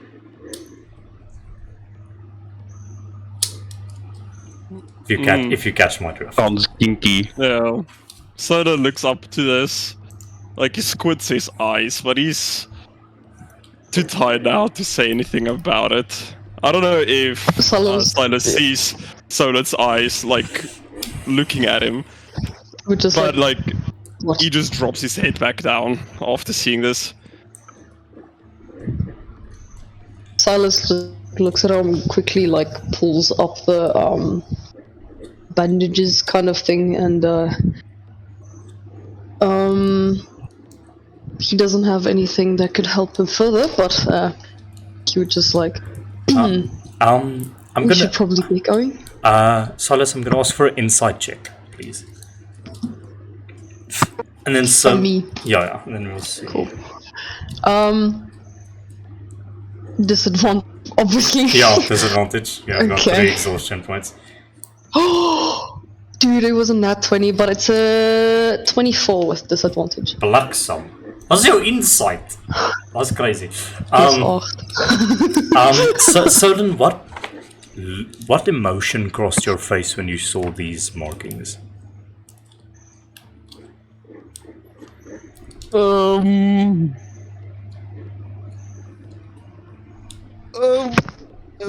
would say maybe a hint of sadness. Ooh. You detect sadness. Silas will furrow his eyebrows a little, but then just like, right. I think we should get going. We need to get at headquarters, eh? Silas has like the markings showing, like some. Yeah.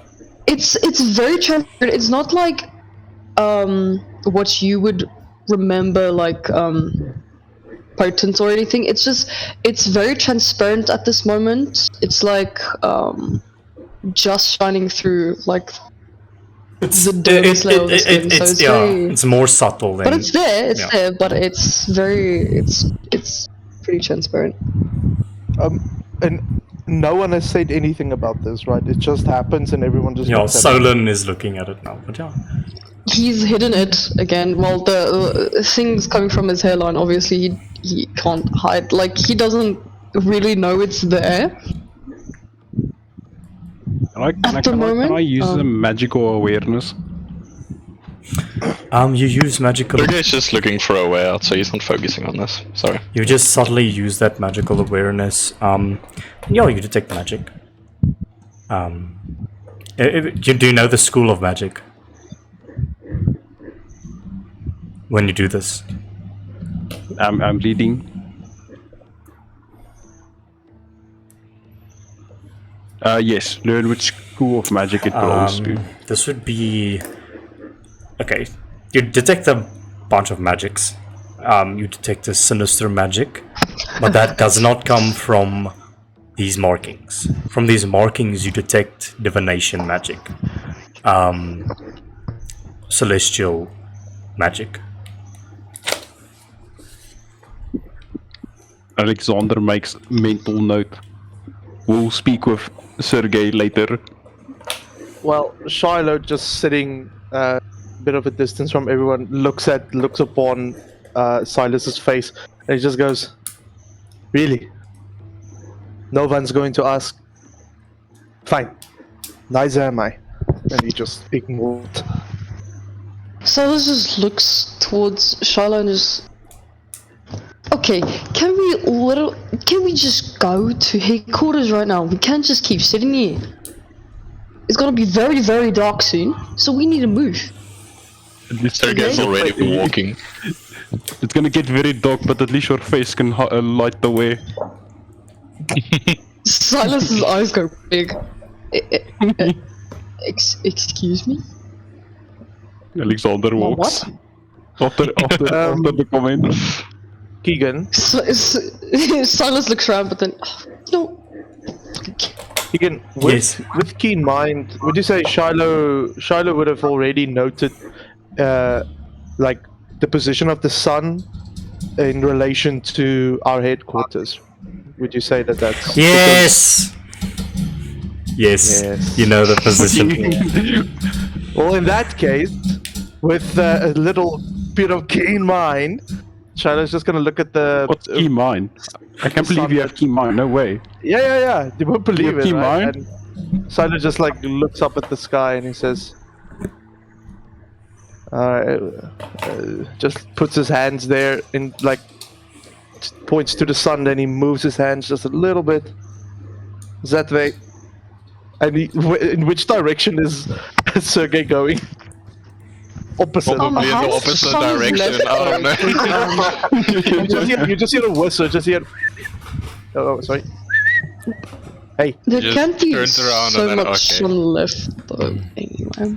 And Shiloh starts to move in that direction. Shiloh, because of your keen mind, make a history check for me. Yeah, keen mind. Let's go. wait, make a what? Wait, History check, please. Yes, Disadvantage. Oh no, he doesn't. That is a nat 20. Wait, can I? Yeah, because I'm not gonna be that OP. I still get exhaustion. It's like So my it's battery is pop. disadvantage. But I rolled a nat 20, but it's disadvantage. So yeah, history, right? Yep. No, that's not bad. It's a 17. You know of a race that has these sort of markings on their face. Well, I think You know in this moment that Silas is not an elf. He is a Lunarian, which is a moon elf. And it seems that he's dear. been hiding this from all of you for He's a some time. mouth. A mouth. No. He's a mouth. I think as Shiloh just walks into the direction, he kind of like his head just nudges back a little bit, and he comes to this realization. And he just jots it down in his mind journal, and continues walking. What did he say it was? A lunarian. Lunarian. Yes. Yeah, Lunarian. A moon elf. A moon elf! Yeah. A mountain mine. Okay, and with this, for the sake of brevity, you all use Keen Mind to navigate by the stars through a technologically advanced city. And you As all... far as possible. Wait, can we Shiloh see just- the stars if it's in a city, huh? You can see the moon, so and you can see Shiloh- and Shiloh by the knows way, the positions just of a note, stars, the moon. and the Vulcan rings, by the way, there are rings around the planet. Just a note. But yeah, like using that for the relations, you are able to navigate. But as you're walking, we smash cut to Vox. Vox, you arrive at the HVC. What do you do? Keegan, can I retcon a tiny bit? Okay, you have time. I just wanted to add that obviously if I were to investigate that channel leading to the waterfall, I would have stumbled upon Alex's broken axe, wouldn't I? You saw shards of Alex's broken axe strewn by the piles of blood. That is what you saw. But you believe your allies to be dead. Okay. No, I just wanted to say right before I left, I grabbed a piece of it and took it with me. Okay. And so you escape the sewers and you go back to the HVC. That's what you're doing? Yeah. Okay. And you arrive at the HVC. What do you do as you get there? I think he's clearly in a very mopey state at the moment because he feels like he failed. He fucked up everything and a lot of stuff, and he couldn't even strangle the old lady, so he couldn't even get that satisfaction. So he, with his shoulders like drooping, he just silently enters the HVC, and he's first gonna. He wants to go knock at Fulon's door, but then he just he's not in the mood for that at the moment, and he just kind of leans against the door for a bit, just sighs, and then he swings himself together, and then he just barges into the door. As you stand by the door for a moment, you can hear there's a radio on inside Fulon's office, and you hear he's inside there. You can see through like the gap of the door, he's busy filling in documents and stuff, and you hear over the radio. Let's make a bit of a show of it, sure.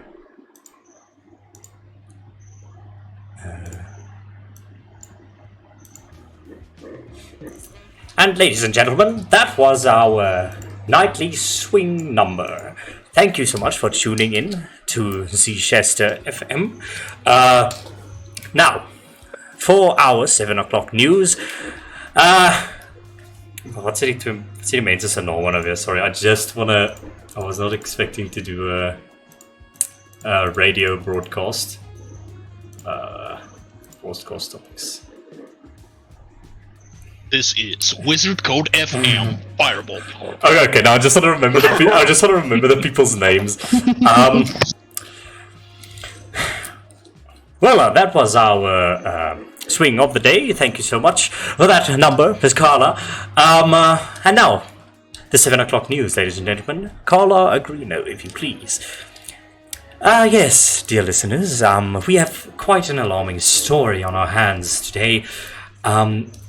Today marks the third victim of a unknown serial killer which has made a name for himself in the last week. People are calling it the Sanguine Demon due to the copious amounts of blood left on the crime scenes. But it seems that this individual has a peculiar taste for certain high-ranking members of the Del'Ferro Mafia. Just this morning, a third of their highest-ranking members have been seemingly taken out, and after an exclusive interview with Mr. Rico himself, he says that it should not be possible for anyone to even have access to these high-ranking members of the Mafia, but it seems that someone is out for blood. Someone has a vendetta against the Del'Ferro Mafia. Whatever that means, we are unsure, but General Detective Lisha Gondego ensures us that she is on the case, and hopefully we shall have that resolved in about a moment. Yeah. Vox turns around and looks at Grant's room. Well, that surely sounds like a doozy there, Carla. But nonetheless, we will keep you updated on that. Now, here's for our next swing of the day. Please enjoy this next track, dear listeners. And you can see Foulon at his desk is rubbing his beard. He looks worried after hearing that. But what do you do? I think like a wounded dog with its tail between its legs. I try to enter the room without drawing as little attention as possible to myself. Fox, how long are you going to stand out there? Please just come in. It's really creepy. You notice that you've been noticed by Foulon for quite some time now. Fox just like, you could almost swear you hear a muffled like fuck beneath his voice. And he just closes the door gently. And he almost looks like he's hesitant to go sit. Like he just kind of awkwardly stands behind his chair and just like kind of like a puppy just waits for Foulon to let him be seated. This is odd for Vox. He doesn't usually do that. It's not like this. The chair is a mimic or something. It's not going to bite off your ass when you sit on it, Vox. Please make yourself comfortable. Give you, hopefully, the good news upon your mission. I hope all of you have returned in one piece. And he begins moving around a bunch of documents. You wouldn't believe there's so much things happening in this city. It seems like everything is just coming together. And now there's problems in the Mafia, apparently. And as he's talking, he just hears a ting ting ting on the table. And he goes to inspect whatever it is, picking up the piece of Alexander's axe. Why does this... While he's doing that, Vox just slowly like sags into the chair, and his one hand is like on his mask. He's clearly a bit annoyed. This doesn't bode well. What happened? Where are the others, Vox?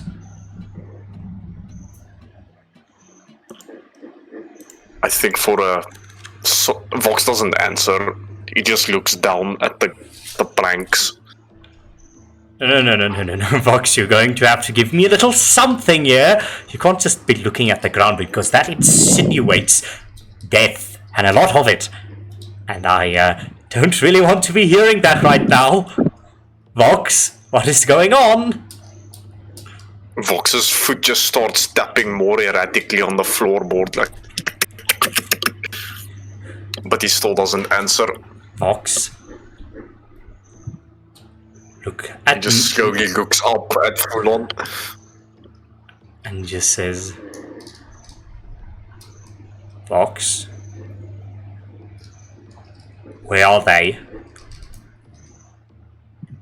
What happened?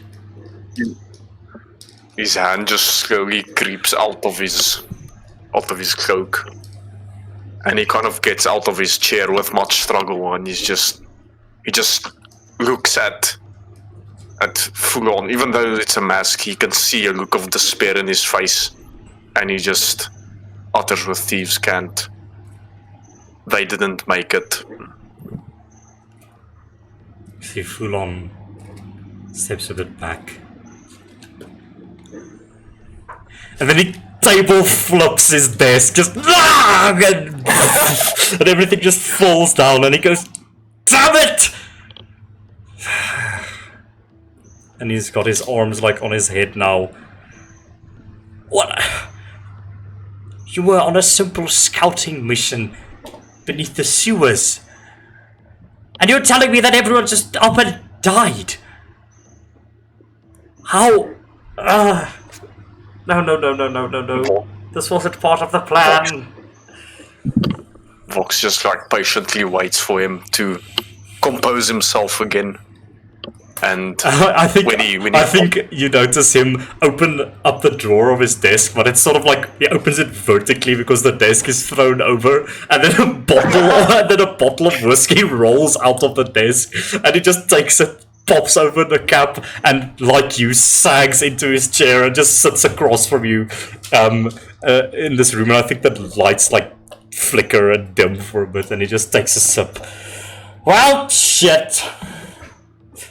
Before he gets too intoxicated, Vox just kind of just stands up, and now his expression seems to be more serious as before, and he just like slowly signals with a bit of shaking hands towards Fulon.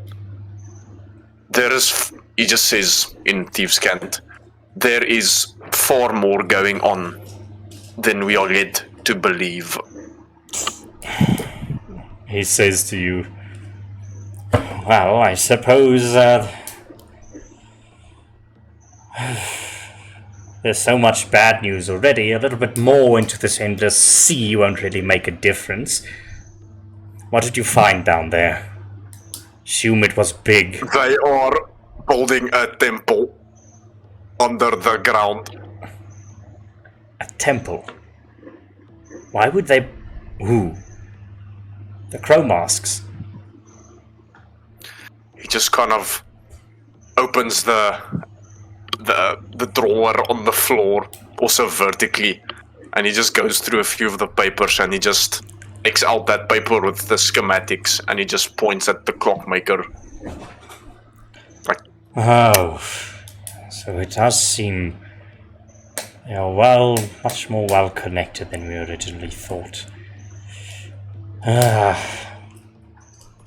This does pose a problem. Did you at all figure out what their plan could be? Like, what did this temple look like? I can't believe for a moment that they would be able to build an entire temple down there without being noticed.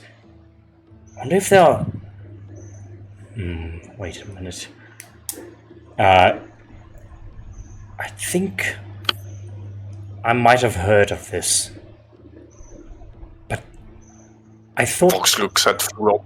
I thought it was only a myth until now. They say that a long time ago there existed a temple above ground in this very location, but Helios, the god of the twin suns, was furious with this temple because it was a mockery of the faith, and he himself came to sink the temple below the ground. Now that's the only possible story that I can think of, but until now there was no evidence of that. Now you're telling me somewhere down in the sewers there's a gigantic temple. They seem to have made their home in it. Wonderful. Just wonderful. Vox just kind of stares at Fulon hopelessly for a few seconds, and then he kind of remembers something and just fumbles around in his inventory, and then he takes out this like a folded piece of paper, and then he opens it up, and on the paper it's the image of the hooded statue, and he just slides it across the desk. Fulon picks it up. This is definitely a religious figure. I'm unsure of the name. Might have to ask. No, we can't ask him anymore because he's dead. But definitely have to do some research on this. I'm not exactly sure what this refers to, but I've seen many of it in the text of, well, in some of the more ancient texts than the Book of the Twin Sons.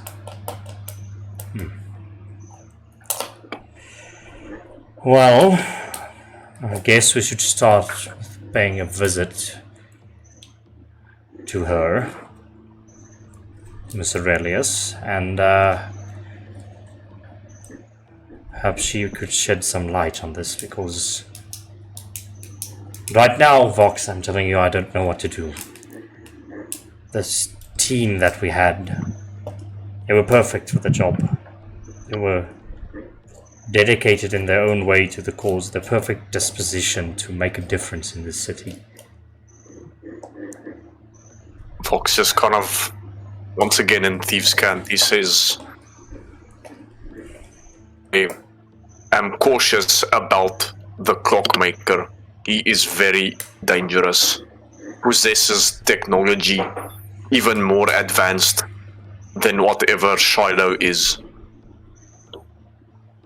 Really? Shiloh scares me sometimes.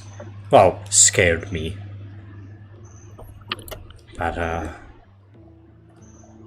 couldn't even imagine anything more advanced than that. But this time, where are the rest of you? Walking towards HVC? Yeah, I think Vox and Fulon, you both hear a knock at the door.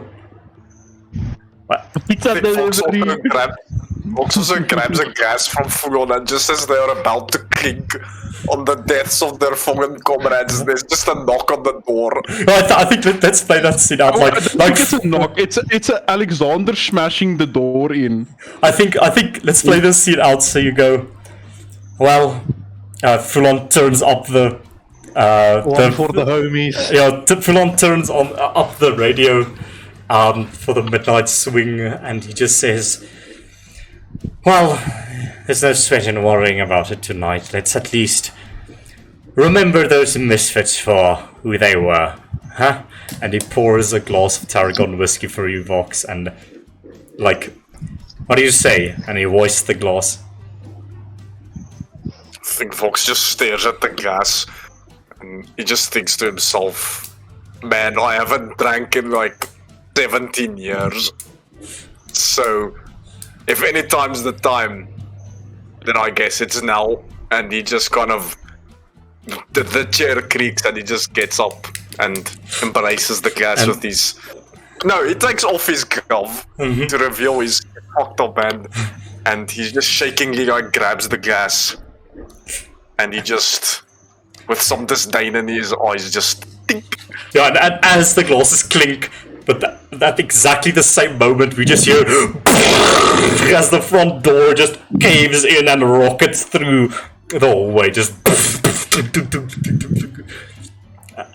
what? What do you all do? You all just see Shiloh pass the office, just not looking at you. Good evening, gentlemen. And he just walks. Fox is just staring at you at the moment. Workshop.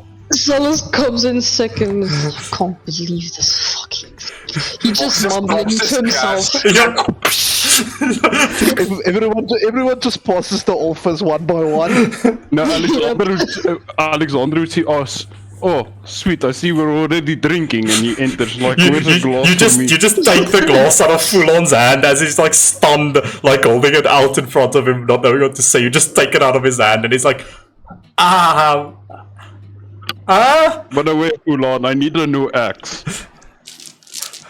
And he goes, "You're alive? You're alive!" And he like walks closer to you and he like pokes you. Is that you, Alexander? Fuck, that hurts. You are alive! And he gives you a hug. He's like, "Oh, I'm so glad! I thought Vox told me the most horrible stories! You were shot full of holes, and you were thrown off of a cliff!" All those things did happen, yes. I am bleeding internally. Please stop. Oh, of course. And he's now caked in blood as well, but he doesn't seem to notice it. He goes, "Well, this is insane." And he just picks up the bottle of whiskey and he says, "You know what? Let's go have a toast. I really thought you all died, but I'm glad." A toast? You mean get fucked up drunk? I agree. Well, one thing leads to another, you know? And he walks upstairs with the rest of you. Fox just kind of, with both his hands just stretched out, he just kind of looks at Full-On and then looks at the rest, just like, whoop, whoop, whoop. And he doesn't know what the fuck is going on.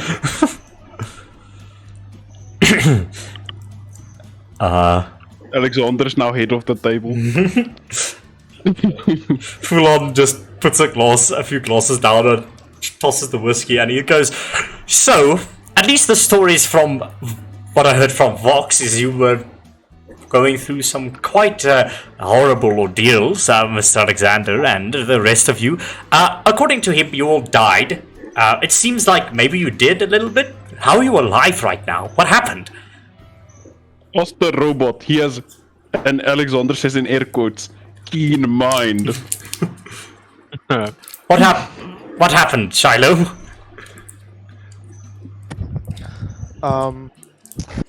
Wait, where are we all now exactly? Because Shiloh immediately went upstairs. Yo, you're all So I upstairs. think Shiloh is. You just see Shiloh. He doesn't. It looks like he's starting to break a little bit because he kind of wants to ignore you, and he's just attempting to get into the room, but he keeps putting in the wrong key. And he just completely ignores your question, trying to get into his workshop. Shiloh. Fuck. Shiloh. Fucking key. Shiloh. What? For one moment, I'm just happy that you're alive. Hello. Glad to see you're not in pieces, as Vox has shown us. You know what? Oh, We'll talk. yes. We'll talk later. You mean the deserter looking at Vox? That's not how I Glad got to the see story. you made it out as well. Vox just kind of awkwardly looks at Shiloh. No, one second he was with us. The next second he was not. Leaving us to die at the hands of that machine. Never to see him again. Now, Vox, you didn't add I'm that glad into to see your. you're still alive. Now, Vox, you didn't add that into your story. Where were you while they were being shot full of holes? Just for interest's sake, hmm? Vox just kind of looks at Full-On and he just, Fucking with Thieves' Cant, he just goes like, "I will explain later." And then he walks over to the door and he just opens it for Shiloh. And like the door You know, this music is not going to fit what Shiloh is going to say now, but whatever. Shiloh just staring into the open door. If he could have felt, if he was able to feel shame, he would have. But he then just looks up. He doesn't even look at you. Just speaks with you while looking into the room. You were the only ones that I truly trusted to be in this group. And he just walks in. Maybe closing the door behind him again. Imagine he just slams the door in Vox's face. Yeah. Your coat sort of waves in the wind from the gust that the door makes. Yeah. Oh, wow. I think the music also gets a bit more silent. Yeah. Well, that was something. shall we all have a drink, or is it rather better that we all rest up? I don't want to presume anything for those who were so close to losing their mortal coils today. How are you all feeling? Looking over the crowd. Is the bottle of whiskey on the table? Yes, a few glasses have been poured. But is the bottle Yes, there? yes, it is. Alexander takes bottle. I think this explains how I feel, and he just starts drinking the entire bottle. You start to hear drilling noises coming from Charlotte's workshop. Well, we almost died again, so I'm feeling pretty shit at the moment, actually. You know what? I'm gonna go take a shower. Goodbye. Alright. He goes downstairs. Just before you leave, Vox just kind of awkwardly like worms in between you and the door, and he just signals with Thieves' Cant. How the hell did you survive? He did like Thieves' Cant in uppercase. He answers back in Thieves' Cant. Well, no, he doesn't answer back in Thieves' Cant. He just says, "Fox, I'll tell you later. I just really need a shower right now." Vox just kind of looks at him, disappointed that he moves out of the way. Solon, are you doing okay there? Can I pass you a drink? I'm doing fine, and I'm off for the alcohol for now, thanks. Very well. He just sits with his glass of whiskey on the rocks. I think he comes to sit like over here, close to you, Solon, and he just sort of remains silent, sitting there, just thinking of a few things. Solon moves up a chair. He just looks at you and he's like, alright. And he stands up and he goes to sit next to you over here. And he inspects you to see if you're gonna move. Right before you, like, if you were to move another seat, Vox comes sits next to you in the seat next. So? No, I just noticed you were moving away from me, so I moved closer. I didn't move away from you. It's just cooler on the seat, you know. Ah, cool on that seat. I see.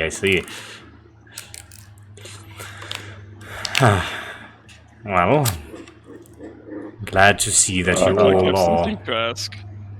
Huh? You look like you have something to ask.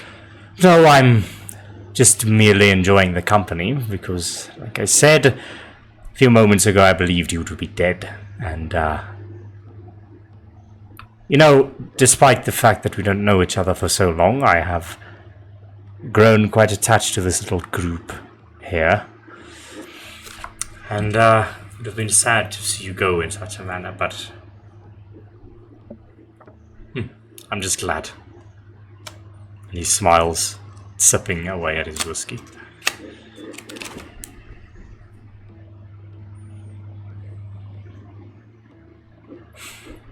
Okay. What is Sergey doing, huh? Brother? Sergey is starting to Sergey? fight. Yeah, he's fighting Alexander over control for the whiskey bottle. He's Fair trying enough. to take it out of his hands. You've had Alexander, enough, like- brother. Give some for me too. Alexander's like he's like fighting back and he's trying to get his lips on the bottle again. He's like reaching out to try and take it. And I think he's gonna punch you. Start fighting. Once he starts. Yeah, no, he really wants some whiskey in him right now. Fulon just sort of whispers to himself while I'm glad to see that the threat of death doesn't bother those two. As you're just fighting over the whiskey. Been there. Is he not gonna get over you? Are you not gonna roll a tweet, huh? Coward. Fine. At disadvantage because exhaustion. Yes. That's why this is gonna be funny. 12. Nice. You missed, jackass.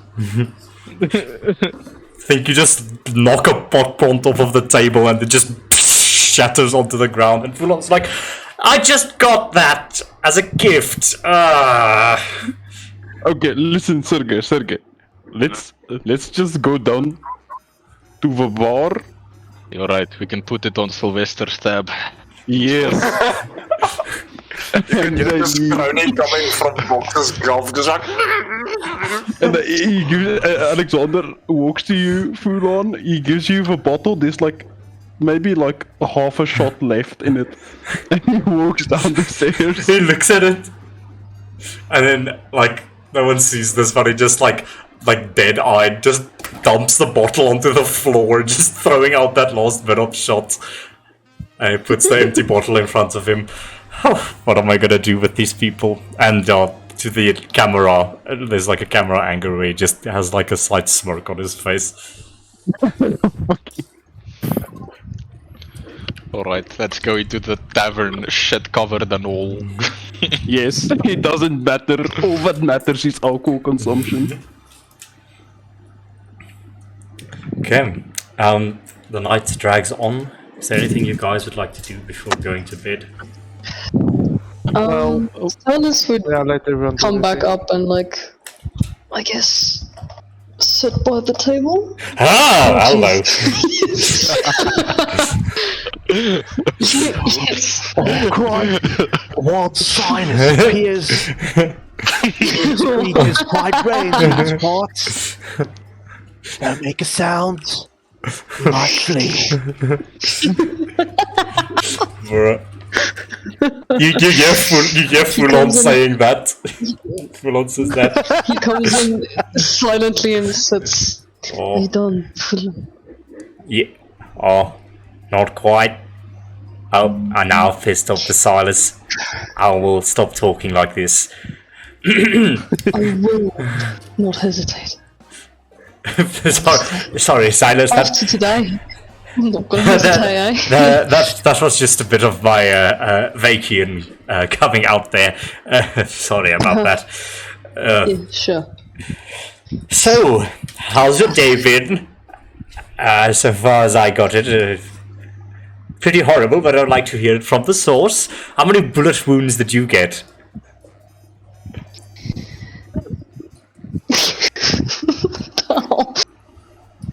Too many to count, I guess. I was passed out, so you know, not much I could see, Ah, yes. obviously. Passing out tends to make you unable to perceive things. I do agree. Yeah. Gee. And what do you make of the kerfuffle going on down in the sewers? Vox told me there's some sort of temple or a thing down there. That thing is... It's humongous. It's... I don't even know how to describe it. That thing was... huge. I understand, but all things considered, this is a great lead to the overall case. Seems that there... It might be a great... It might be a great lead, right? Yes. But there were 7 of us. 5 of us got knocked out. Vox wasn't even there. If Solon didn't do what he did, all of us would be actually dead. Ah. Dead. Vox turns to lead. Sogan. Is not... It's a good lead, but it's not one we can follow for very long, because if that guy, the clockmaker, is there when we investigate again, we're definitely not going to get as lucky as we did this time. Well, in my experience, if a problem is too hard to solve, you work harder. You get stronger, you get weren't smarter. there, Flynn. Of course we can do it on a later base, but now, with how terribly weak we seem to be against this guy, We can't even dare to fight him. Now don't put yourself down like that, Silas. You are not weak. I'm not putting myself down. Not any. Vox just It's wanna against the use that clockmaker.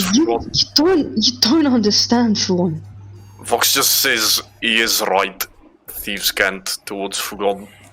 In our current state, we cannot try and fight Okay. the clockmaker.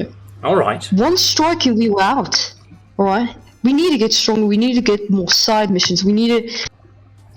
I don't even know what, but we can't get that step HP. foot near the clockmaker. XP. We are going to fight the clockmaker, but Later, we are going to. yes. No. Sure. No. Right now, but we are going to fight the clockmaker on a different basis. One where he cannot use his strength and overwhelming technological prowess to his advantage.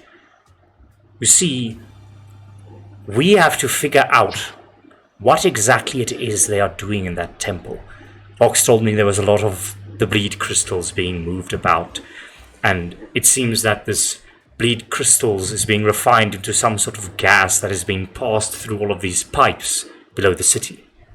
If we can cut off their supplies of bleed, and well, rather more directly their supplies of Eulari, because that seems to be how they're making the bleed, we can indirectly fight them and draw them out to our playing ground.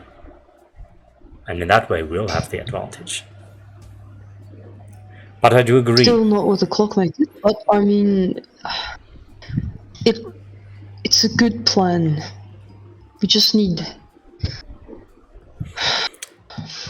Oh, I don't know. don't you worry. If what you desire is to become more capable, I could make you more capable. You must just be willing to go along with some of my more unorthodox reasonings. All of us need to get more stronger. That Vox is just the kind of problem. turns to Silas and in Thieves' Cant he asks him, did he say anything to you before he turned you into cheese graters? Question mark. What did he say to us? Not much. He wanted to know who we were, what we were doing there, what organization we were going for, you know. And people like us shouldn't be down here or know what they're doing down there. It was very vague. And honestly, to be knocked out twice, maybe 3 times in a day, my memory's not the best right now. This clockmaker is indeed a very dangerous villain. You know, some of the archetypes that I've dealt with before, usually when they seem to have the upper hand in such cases, they usually give out a large half-hour-long monologue about what their evil plan actually is, and then they think they kill me, but then actually I get away, and now I know the entire plan. But this man Yeah, no, is it was not him. extremely capable. Doesn't take any risks, and that makes him very complicated foe to deal with indeed. And he looks so weird. He has like 4 different sections of faces. I don't know what's his problem, but he looks like a fucking cyborg, bro. Honestly. Shiloh, you hear from the room just next to your workspace. Do you know anything about this clockmaker individual? It seems he has a lot in common with your physiology. I doubt he's an Shiloh actual was- robot, but yeah. I guess you Shala can was ask him. just busy. He made a makeshift like radio, and he's just listening to the radio now. Just tinkering with him. This is gonna sound weird. Tinkering with himself, but like getting some things tightened up and whatever. And I think upon hearing you speak towards him, he exits the room. And he says, "No.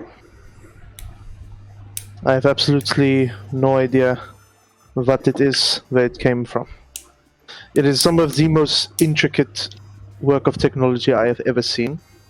So, to be honest, I am not sure you all who is able to feel fear most. It's Clockmaker, or whatever built him.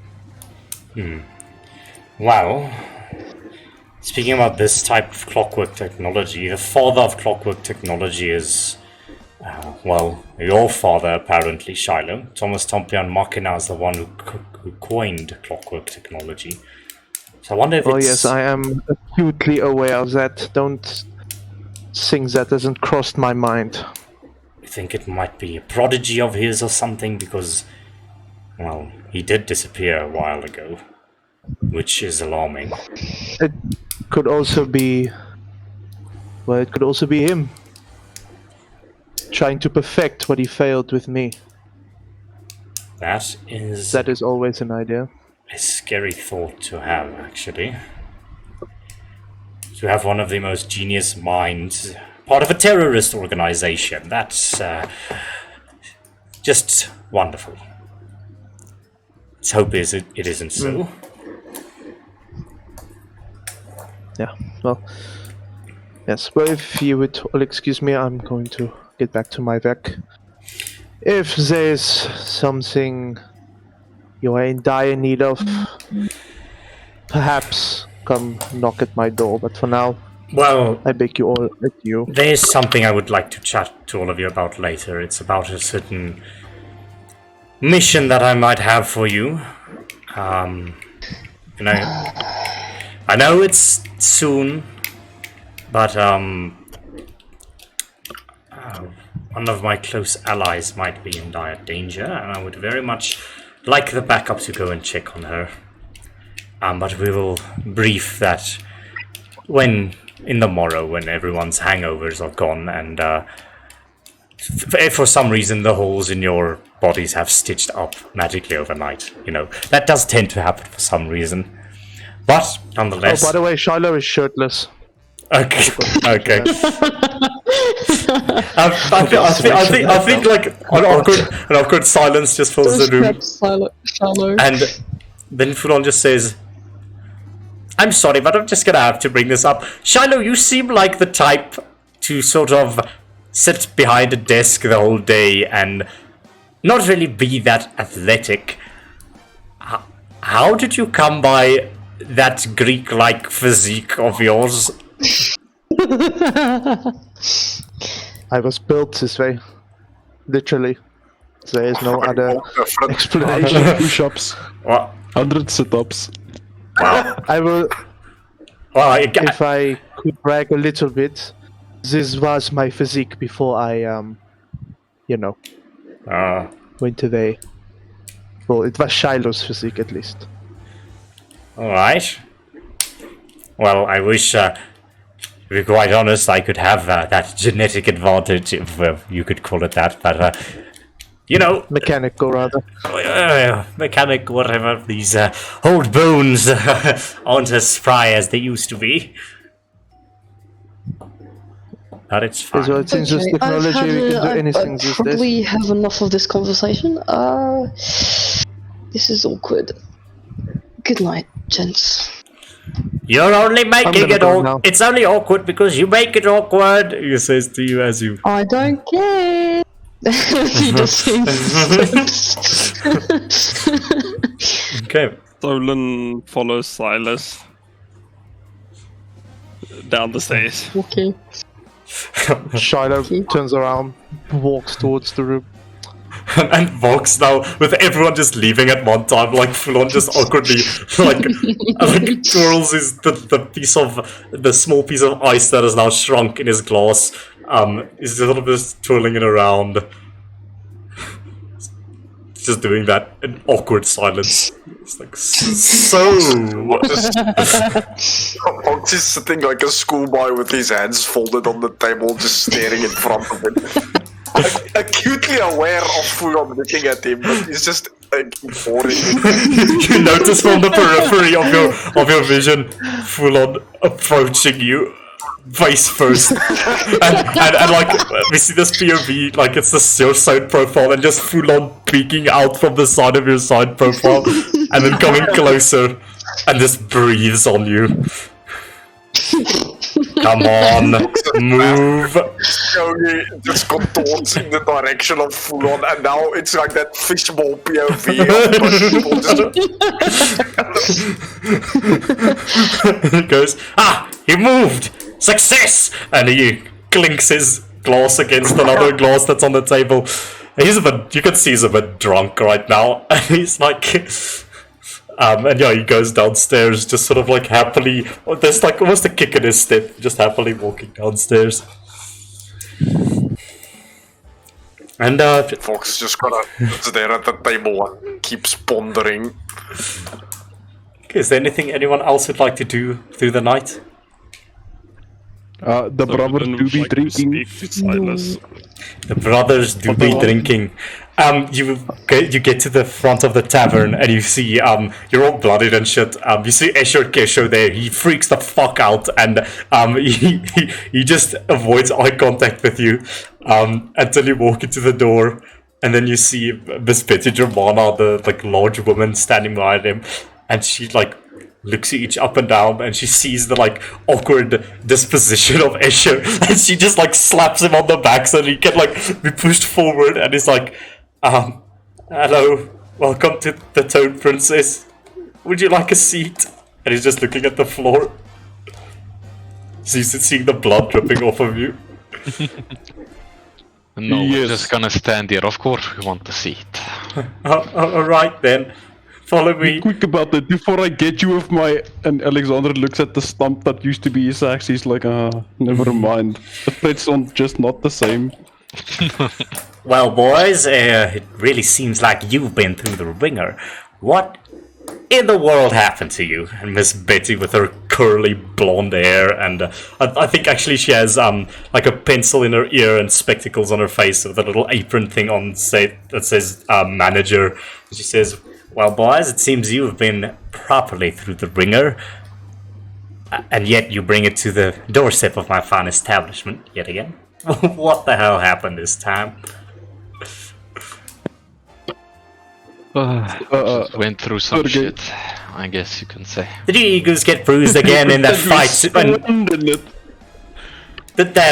Did your egos get bruised again in that fighting ring or something? Or is it rather something I shouldn't inquire about? We will never lose in the fighting ring. Don't get mistaken. Alright. Yes. So then, just a plain old street brawl and he lost there. Or should I rather ask, what does the other guy look like?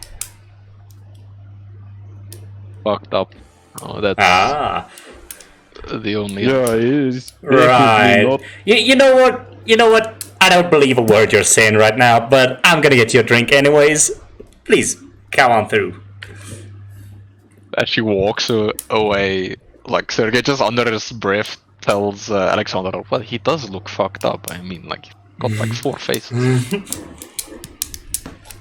I mean, you're not wrong, but you're not right. Let's just never speak about this again. Oh. No, you guys just get hammered there. Or what do you? Yes, anything you'd like to speak after about? we are a few drinks in, Alexander will tell Sergei, brother, we need to get stronger. You don't say. I don't think there's a way for us to get strong enough to just block bullets. Unless we maybe, I don't know, improve our augments, but... I think I might have a way, but you're too weak. Too weak. Please, I can take you any day of the week. Yeah, sure. And Alexander like rubs his head like he's a cute boy.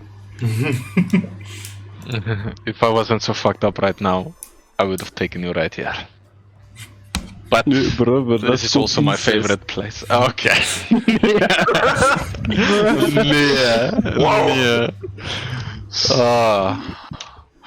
Fucking got you, eh? I hate that so much. Nice. Escher Kisher brings your drinks, puts them on the table, not making eye contact with you at all. Here you go. Boy, when are you gonna get some guts, eh? We beat your ass like 2 fucking months ago, or maybe it was a week ago. I don't know. It And you wa- still can't look us in the eyes. It was 2 weeks and 3 days ago. Okay, you So don't we're keeping track. you don't just get over that. And the fact that the people that basically murdered my entire gang, given they were bad people, I'm gonna say that, is regulars at the place that I work right now. Just have a bit of patience with me, please. You should do more push-ups. Get nice and strong. I am strong, and he like looks at his arms aren't like stockies. He's like well built, but then he looks at you, and you are just units, and he just goes. I make like a quick jerk motion to try and scare him. It's like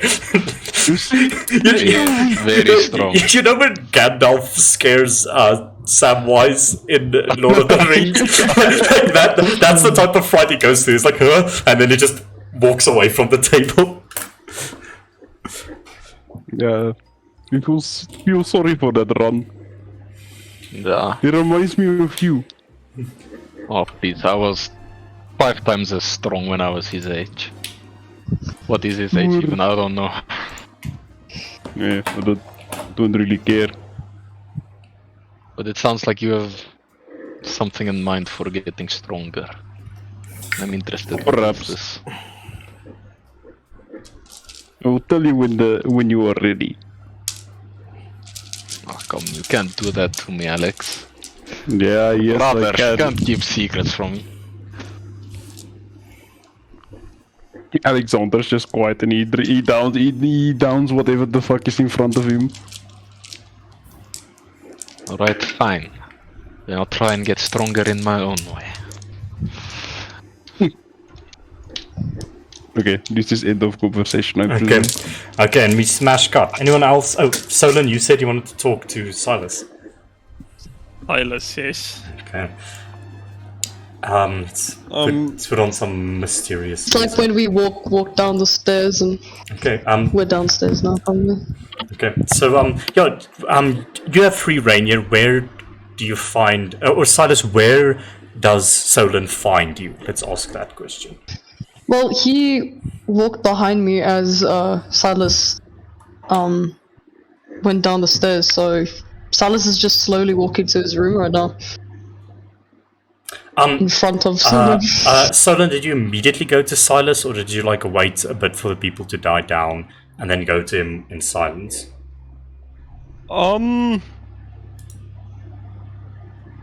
Maybe. Yeah, maybe it's smarter to go when it's died down a bit. So maybe not immediately. Okay, so later that night when the brothers are out caring and it's a bit more silent, Silas, where does Solon find you? Like, it's still, you're basically doing your own thing. Where does he find you? Well, I guess Silas was in the room for his most part. He went out of his room and just like past the corridors and just went to sit outside. Like he's just sitting, staring, like letting the wind on his skin and stuff. In the alleyway. Looks like he's contemplating a lot. Yeah, Okay. just sitting there. Are you sitting in moonlight?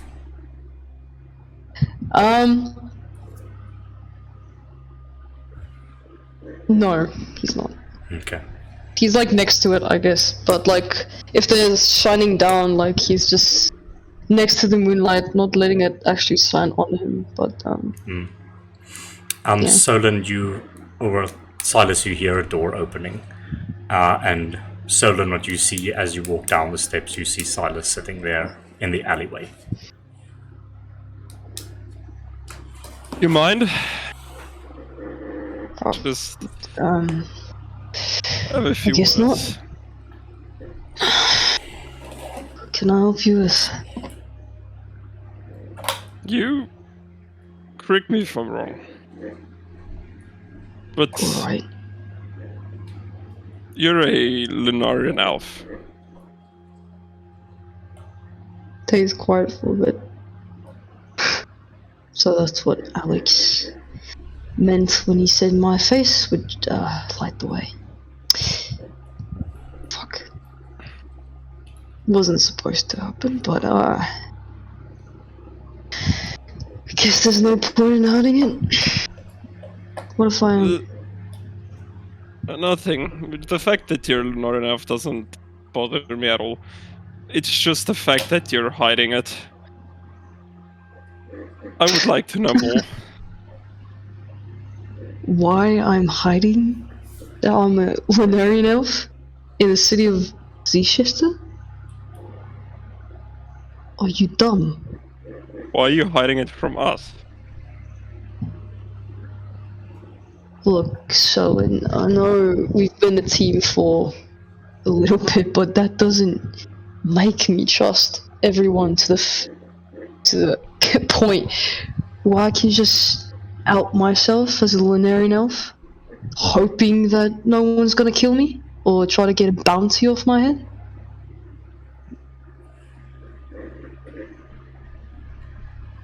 The day that I was sitting in the alleyway, you trusted me in answering your questions. I just want to know a bit more.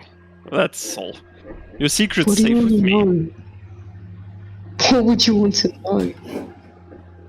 What can I tell you about it? So Your questions.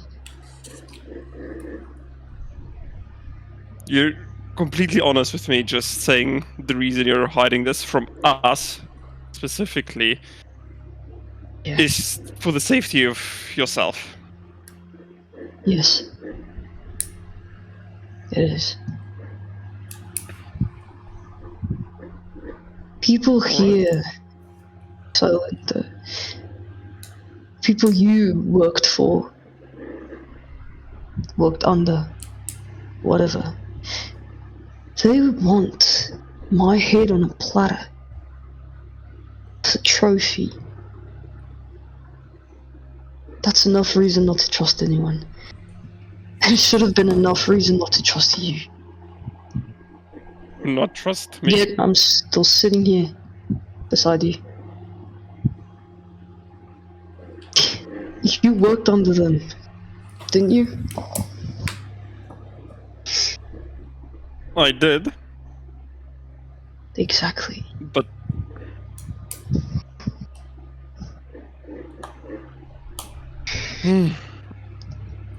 okay.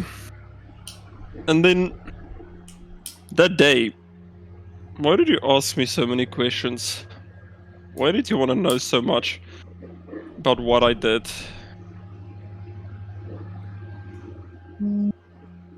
Guess I was curious. You did work for the church, but then you came here. I guess I was just curious to find out why, what changed your mind, I guess.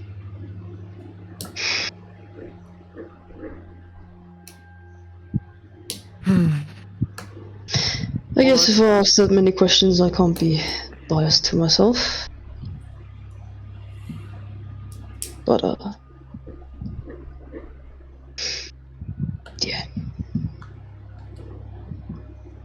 Okay, sorry, but yeah, I was just wondering why you were hiding with your secret safe with me, and I hope that you can trust in me.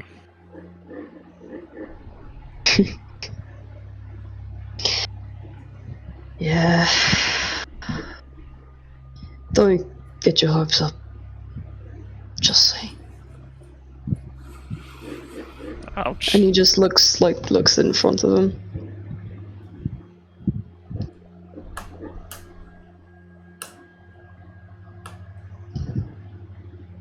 So then, Anything else? Nah, Solon just stays silent also for like a bit, and I think after that, I think he'll just maybe head back inside.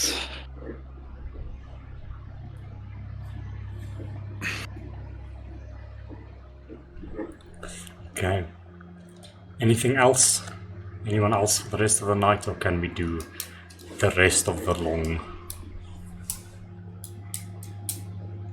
Long. I think that's all. Okay. Yeah. With that, with some merriment and with some ways of to suppress this trauma you've just been through, either by working on gadgets, saping, staring into the moon with the wind blowing against your skin, whatever you do, you make yourselves comfortable and process the events of what have happened. Who is the clockmaker and all of the things happening down in the sewers, down under. You can all take a long rest as the night goes by without a hitch, and you all can wake up the next morning to the jaunty tune of the morning swing radio.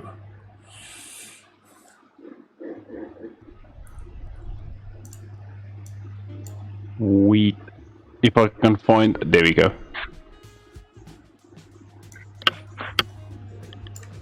Groovy. Very groovy. Okay, so yeah, what do you guys do as you wake up? I think you hear Fulon's steps, whoever would be awake at this time, on the wooden floors. You hear the fresh brewed coffee beans that Fulon has just made for himself. No, actually, he makes tea. You smell the fragrant mist of his herbal tea wafting through the air. And yeah, Fulon is awake, sitting at the bar area. What are you all doing as you wake up? Silas would just walk up the stairs as Fulon goes. Oh. And he will silently pass him and go to the kettle thing. Morning. Get coffee. Morning.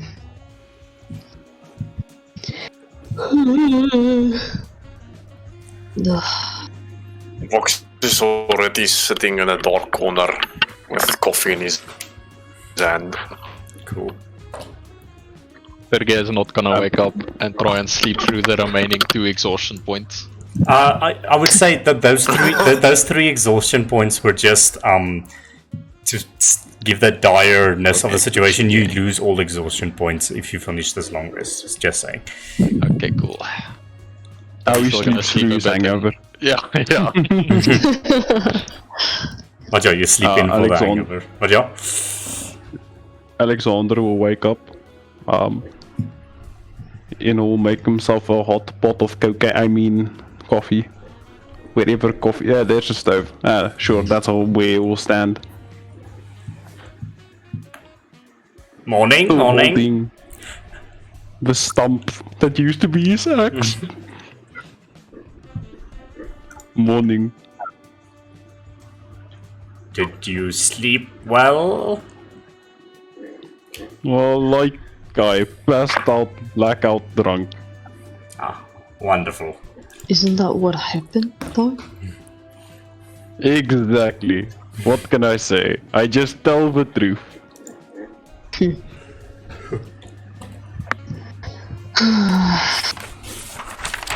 So what's the mission? Do you want upset us this early in the morning so we don't have hope for the rest of the day? Well, it's just a bit of a recon mission. See, recently there's been a few killings about the city. High-ranking officials of the Del'Ferro Mafia have been falling like flies. 3 of them have died by this point, and Can I Doesn't sound like a bad thing to me. see if I can remember the Del'Ferro Mafia? can make a Because I remember, I remember as a player we talking about it, but I can actually remember jack shit. Yes, you can make a history check for me.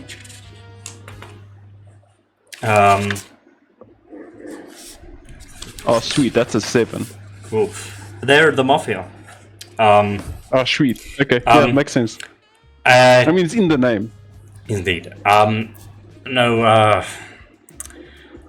The high-ranking officials of the Mafia are being targeted, it seems.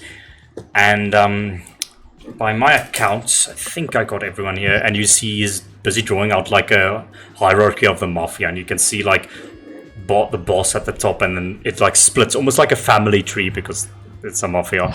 And he says, and he begins marking off people at the bottom. You see, it seems that key members are being targeted, and it's starting from the bottom. All of the capos are being targeted, and after they're done, I'm fear it might go even up the ladder. So I don't know what is going on.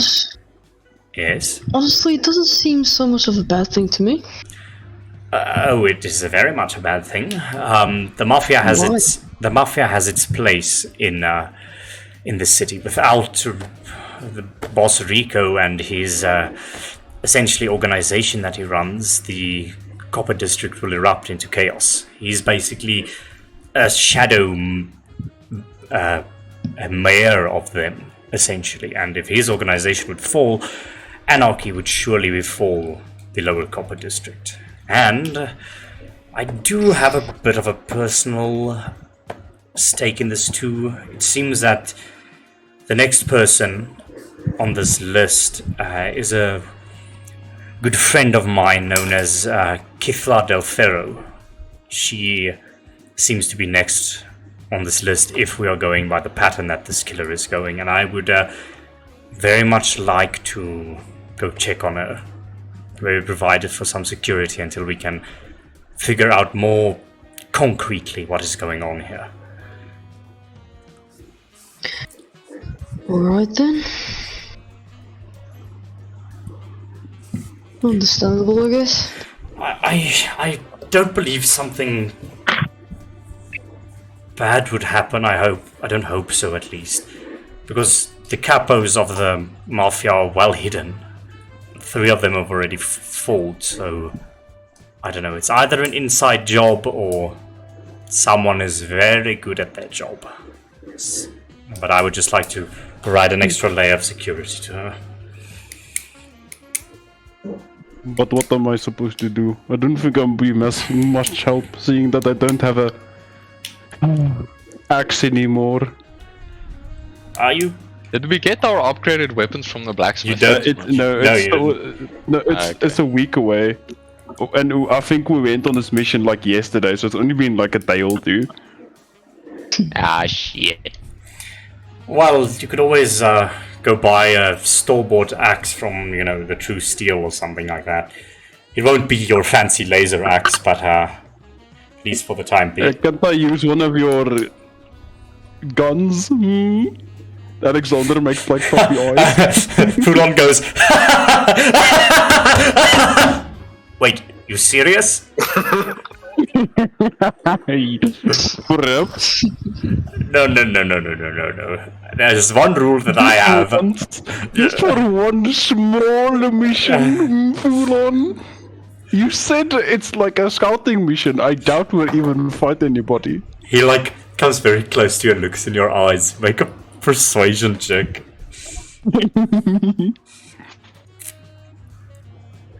No, for fuck's sake.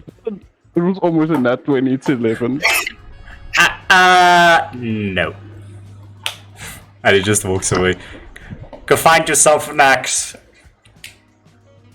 I think I'll just use this rusty spoon.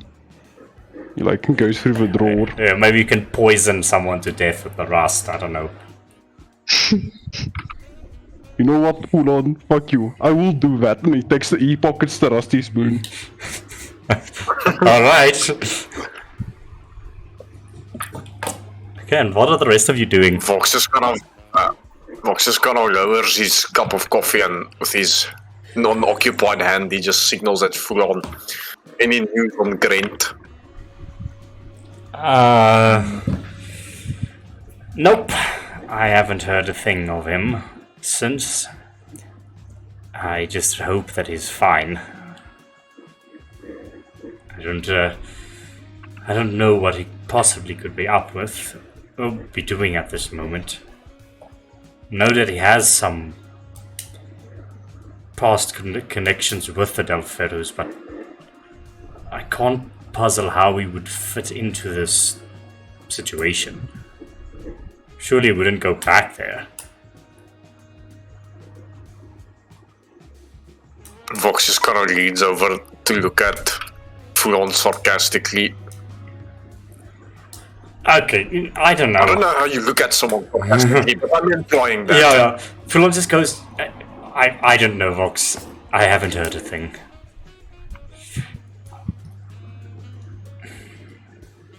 Vox just leans back into his chair and disappears from the human world. Bro. I think Shiloh enters the room at this point. Just go sit down.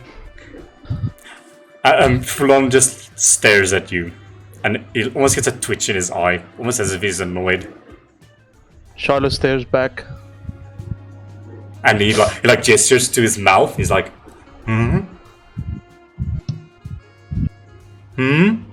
Yes. Are you struggling to enunciate your words today? You know, I really wish that someone would greet me in this household. Silas walked past me, said nothing. I had to greet him. I had to greet Alexander walking by. Vox is still standing in the corner there. I don't think he's greeted me yet. Vox, hello? Vox just nods his head like, whoop. And how about you, Shiloh? Are you just gonna stare at me menacingly? If we see each other every day, I'm not going to waste a couple of precious seconds to greet someone I see every day.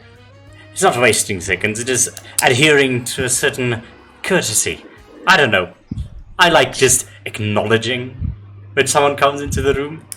You think the robot is gonna adhere to courtesies? Oh, I don't know. Yes. You don't adhere to courtesy, so I was maybe hoping there's a bit of a difference over here, but you know, I'll just drink my tea then. And he sits there cross-legged and makes himself very small and just sips on his tea. Sergey's gonna come up and he's gonna be like, morning to everyone except Fulon's nails just dig into the bar, and he just looks at you, Sergey, and his eye twitches, and he says nothing, but he looks at you expectantly. Fulon, And he, are you sure you didn't want us to die, eh? you know, I'm seriously reconsidering my thought process on that. Hello, Sergey. Are you just deliberately not greeting me, the lot of you? What have I done to you? Bro, you didn't let, you woke won't up let on the me wrong use one side of your of bed. guns. And now you're making me fight with a rusty No. spoon. You broke your axe. It is your problem on getting a new weapon. And no one touches my guns. That's the only rule that I have. They're precious to me. So we can take your money. Since it's not a rule. You can try. I like it. Fulon, The other yesterday you players, can you spoke of maybe some move your sort of icons onto the map? Yeah, you guys can move your No. icons if you'd like. We have map, but people who never fucking uses it. Yes, Shiloh? Yesterday you spoke of a mission. Ah, yes, the mission. No, there's been some recent developments in the news, and have confirmed to be so. There's some sort of serial killer or something on the loose. I don't know if it's an inside job or something, but someone is hunting the upper members of the Del'Ferro Mafia. And this is bad for two reasons. Firstly, if that structure collapses, the entire common district erupts into anarchy, because the Mafia is the secret government of that area, essentially. And also... Yes, power vacuums and all that. I understand. Yes, that's politics what about I'm trying to say. What are we going to do about it? Well, it just so happens that I've been tracing the pattern that this killer has been following, And they've started at a certain point, taking out all the capos that rank from essentially the bottom to the top. And they've killed, so far... sorry guys, I'm just going to quickly bring out the lore document. The lore document! So far, they've killed... Del'Ferro Mafia, wait. As Fulon is talking, Solon would walk up the stairs. He immediately stops talking. And he looks at you expectantly. Why, is there something on my face? As I was saying... Hello to That you. one was on you. Hello to you, Solon. Did you sleep well? Good morning. Not really. But I bet you slept well. Just apps like a fucking baby. Thank you. Baby is right. And he goes, anyways. So far they've killed, and he shows you this list, and at the bottom of the list of the capos you see a man named Vor Groman. They've killed him, and Charlene Undervale, and Falcos Bolivar. People that I've heard of before, and people who are thought to be untraceable and unknowable, but they've been taken out. And next on this list is a woman named Kithla Del'Ferro. She is a aunt to Rico Del'Ferro, the boss of the organization. But she's also a dear friend of mine, and I'd very much like... Was. No, she's alive. She's alive. She's alive. Oh. Which is why I would like to go check up on her today and just hear the situation that perhaps we might lend a hand in some way to catch this killer, because to be quite honest, though the Mafia is most definitely a criminal organization, they know how to keep the common folk under, well, not under control, but not break out into anarchy. So I'd very much not like to see their ranks being dismembered. So So let me just get this straight. We recently uncovered a plot way beyond anything that you would have ever expected, since you at first sent us after the nobles. Now we are going after a group of underground terrorists, and instead of looking into that, we are going to attempt to save a crime organization. well, Sounds about right. well, if you're putting it bluntly, then yes, we are. That is exactly what we are doing. But as I've been informed by Mr. Silas, whatever you uncovered, whoever you met down there, is far too powerful to be able to be dealt with at this current moment. So, for now, I'm going to need some time to formulate a plan, and I would also like to discuss a plan with all of you. But in the interim, I propose sort of a indirect approach to taking down that underground, essentially settlement that they built there, by way of shutting down their supply lines of bleed, forcing them to sort of come to the surface and fight on our grounds. That's at least the plan I'm workshopping, but that doesn't just happen in the night. I have to speak to a few people about what they think of it, but I'm giving it quiet attention. But for now, I think this also warrants our investigation. One might find that a lot of things are, well, rather, just covering one thing might open doors for other things, so we should keep our horizons open, I guess. And if we can get a bit of an in the Mafia, they might be very excellent information gatherers. If we speak to them in the right way, that is. So that's my reasoning. Anything else? I don't really care. I want to go hit something. I suppose, Alexander proceeds to head downstairs. I suppose a mission is a mission. Very well. Let's get going then. Very well then. Fulon walks to the table over here, and you see that he has placed his big ass like sniper rifle briefcase on it, and he throws it on his back, twirls his like Desert Eagle gun in his fingers, and slots it in. I'm ready when you are.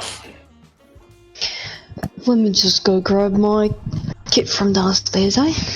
Right. Let's say we leave here in about an hour. Get ready.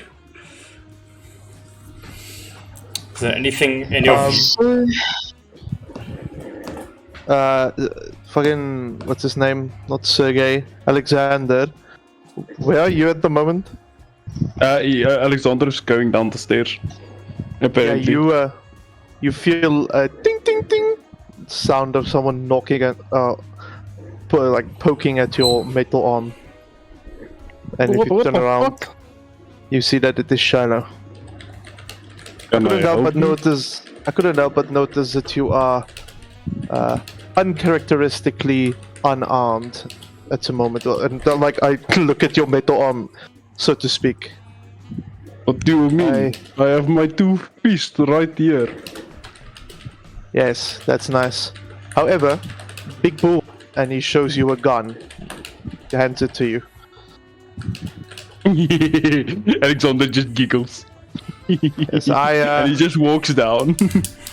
I've not been able to make... No, you walk away. He attempts to like explain why he's giving it to you. I've not been able to make any good use. You're welcome. Thank you. And he just like giggles. Vox horrifically stares from the corner as all this atrocity is unfolding. Okay, so He walks past him and just says, "That was a mistake," and he goes downstairs to take a shower. And you just hear a loud bang. But here's the thing, though. There would be ammo with it, but for you it serves. It's a normal. You know what? No, it is infused. You don't need ammo. I'm giving it to you today for free. Okay, so which gun was this? It's the...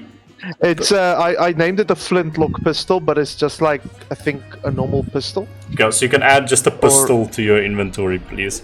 Wow, Is there you even a can name Glocks in D&D? If there's pistols. There is a pistol if you put on the critical role content, I believe. But I think I might have made a pistol. Is it a pistol or a laser pistol? No. Well, with it being infused with my magic, it shoots out instead of ammo. It shoots out a fucking turquoise-colored, like energy, like substance that mimics whatever the ammo would look like being shot out of a flintlock pistol. Okay, so it's not the pistol automatic. It's just pistol. Yeah, I think it's just a pistol. The pistol. Yeah, it should be 1d10 damage, I think. Yeah. Hang on, then you Fucking can... hell, I could never use that thing. I'm gonna take it out of my inventory right now. Bye-bye. Baba-booey. So right before we embark, Vox just wants to go into the room of investigation or whatever we call it, the one with the blackboard, with all the notes. You mean my workshop? What? That's the board. It's in my workshop. It's my place of work. But yeah, the door's open. Oh, I thought it was at the second floor, but okay. No, it's in the workshop on the second floor. It's over here if you look on the map. Second floor. Okay. It's this thing. I was unaware that it was your workshop. But anyway, I walk into your workshop, Wonderful. and I'm going to desecrate it with my filthy atoms by adding... It's very neat. My like part of the room is very neat, by the way. Okay. Hey, Yeah, Vox is just gonna go write down the stuff that they learned about the clockmaker and just slap a big old sticker there in the middle that just says clockmaker and then ties a few things together. If I may, I can explain to you what Shiloh has been doing since then. Just putting in information about. So, Please do entertain me. okay, so you look upon this board, right, which kind of connects a lot of things with each other. The crow masks with the clockmaker, the crow masks with the fucking nobles that they tried to kill, and then my father, all the things. And I think you even spot your own name here there on the board, but it's completely disconnected from all the other things. I haven't been able to connect you with anything. But you are there, however, and there is notes underneath you talking about in unseen magic that acts differently to normal magic, and there's things like presumably fatal scarring in the throat that causes muteness, and also uncontrollable compulsion to grunt, all those type of things. he grunts at that. I think with the whole board, there's like, you also see on my table, there's like files and everything that's very neatly placed with different words and everything. And yeah, the clockmaker has his own file now because we know more about him. I think Vox will just paste the makeshift sketch he did of the mage statue or whatever that character was somewhere in between where it would make sense, and then he also just notes down about the temple and that stuff and just kind of adds it to the clockmaker catalog with a big ass question mark. And then he explicitly goes out of his way to misplace one of Shiloh's pencils as he exits out of the door. Wow. Wow. And he just gives it a little grunt. Like, I have keen mind. I know. Yeah, you would remember, and it would. I'm going to sneak out. Make a stealth check.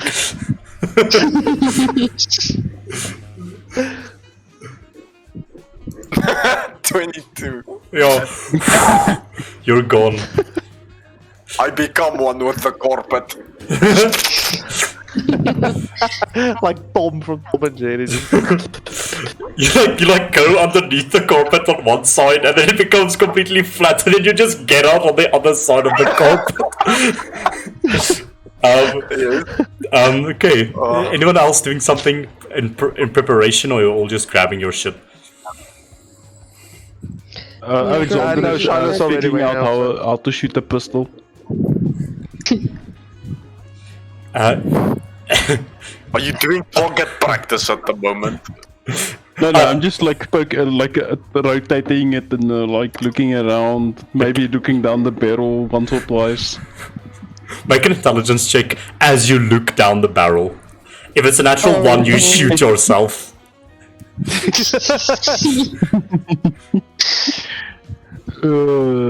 Minus what on intelligence? It's a... Wait, what the fuck? Oh shit. What just happened? Oh, it's a 17. Oh, you know how to work guns.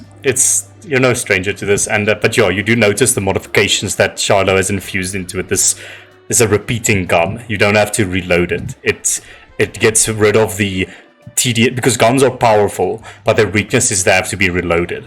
This thing doesn't have that problem. Oh, sweet. Okay. Wait, with reckless attacks, does it mean I can shoot twice? With extra attack, you can shoot twice. Spicy. Okay. However, this is not Anyway. this is not a strength weapon, so you can't like you can reckless attack to get advantage, but you can't get your rage bonus damage on it, unfortunately. Yeah, unless But- I move somebody. With that township. the back of the gun, yeah. Yeah. Pistol whip him. Okay, so you're just sort of aiming the gun. It's been a while since you've held a gun. You prefer more up close and personal things, but cool. Okay, anyone else, or are you all just following full on now? Yup. I'm following full on. Yeah, I'm just full-oning around. Alexander, your jokes, like, sometimes really, like, sometimes they miss the cue, but sometimes they really miss the cue, and I feel like it's one of those moments. At least I don't miss like you and that big overcompensating dick pistol that you have there, and he points to the giant smarter rifle. Well, this overcompensated dick pistol can put holes through pure titanium, so you know, I wouldn't speak so fast. Alexander like says smugly as he like spins the pistol. You know where the fucking trigger is? It's usually like a metal ring around, and he spins the pistol around his like finger and says, "Oh yeah, mine doesn't have to be reloaded," and the shot goes off. Oh, it's full of ducks, and it just like hits. I think it hits the side of the Toad Princess, and Betty Germano just comes out. And she just like throws her arms in the air. She's like, "What the fuck?" And Fulon just waves at her, sorry. And you all just keep on moving on. Alexander puts the pistol away. And you all eventually move through the streets of Zchester with Fulon at the lead. Eventually you get to a point where you have to slink through the alleyways as to not to be noticed. And Fulon just says, by the way, this location that I'm about to show you, if you share this with anyone, the whole Mafia is going to be after you. So just saying, keep it between us. Like Kithra Del'Ferro... A whole lot of trust, eh? Kithra Del'Ferro... she's the only person in the Mafia who actually likes me. I'm a bit on the bad side of Rico Del'Ferro. Not that he's a bad man, but, some of my previous escapades got me in bad books with him. So I'd rather not piss him off by exposing the house of one of his most trusted capos. So, their verbal NDA signed. I will come for your soul if you tell a soul. Alright, Fulon. Let's get in, please. Just saying. And you all go by and you arrive at like a township sort of situation. And you can see the disparities in living standards here. It's very much like a Soweto type situation. There's a bunch of shacks and things here in the outer copper district, but here and there you can see there are these large houses of someone who's a bit richer than the average person that can only afford a few tin panels to build a house for them. It's like a classic South African township sort of situation. You have the few large houses, and in the middle of this there's a specific one that Fulon leads you to. It's a single-story house, but it's extremely fancy. It has a brick fence around it with like the spike picket fence, or rather palisade wall on top of it. There's a nice gate and beautiful growing grass, and it's almost stands out like a zit in this neighborhood because it's the only grass for a few kilometers, and it's this super fancy house among all of these shacks and things. And just Fulon walks towards the front gate, and there's a little bell, and he pulls it, and you see there's this string connected from the bell all the way to the house, and it pulls taut, and you hear cling-a-ling inside the house, and you notice an eye come into like the peeping thing of the door, and it just like looks around between all of you, but then fixates on Fulon. And you notice Fulon thieves' cants, and Vox and Silas, you understand him to be saying, "We are brothers of the iron," he says in Thieves' Cant. And the eye, the peeping hole closes, and you hear and the door opens up. It's about midday's time now, and you notice a individual walking out in a maid outfit. It's a woman. She is quite large of stature. She's got beautiful sort of like hair that's in a ponytail, and she walks over. Well, if it isn't Mr. Fulan, or should I call you by your other name, Mr. Pastor Jarrett?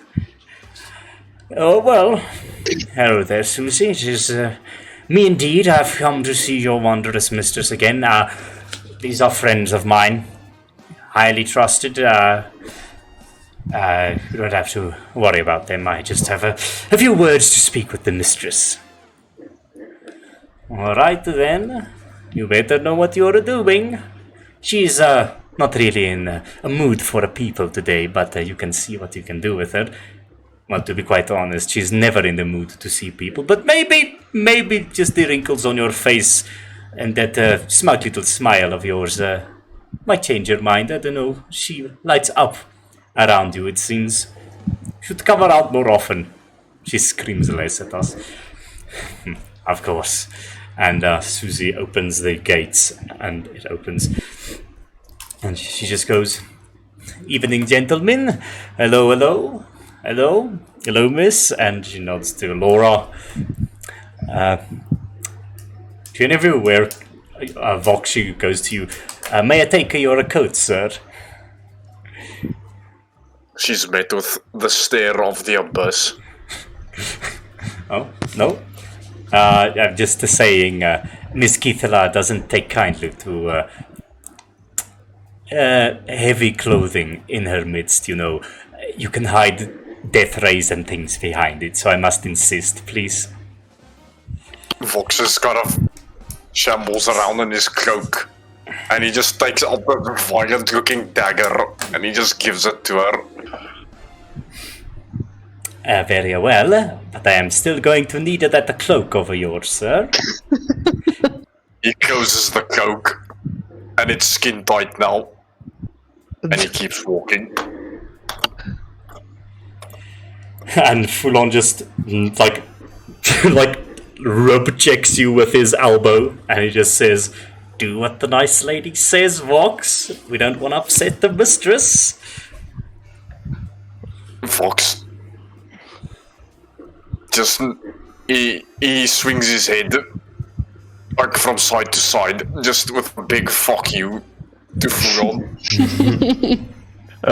Alexander says, he looks at Vox, "Vox, you better do that before I shoot you," and he makes like a finger gun. He points it towards you. Okay. He kind of sighs and kind of just frills around with his head, and there's like this clicking noise, like, and he takes off his cloak. And there's another cloak. I was about to say it, just... And he hands over his original cloak to the lady.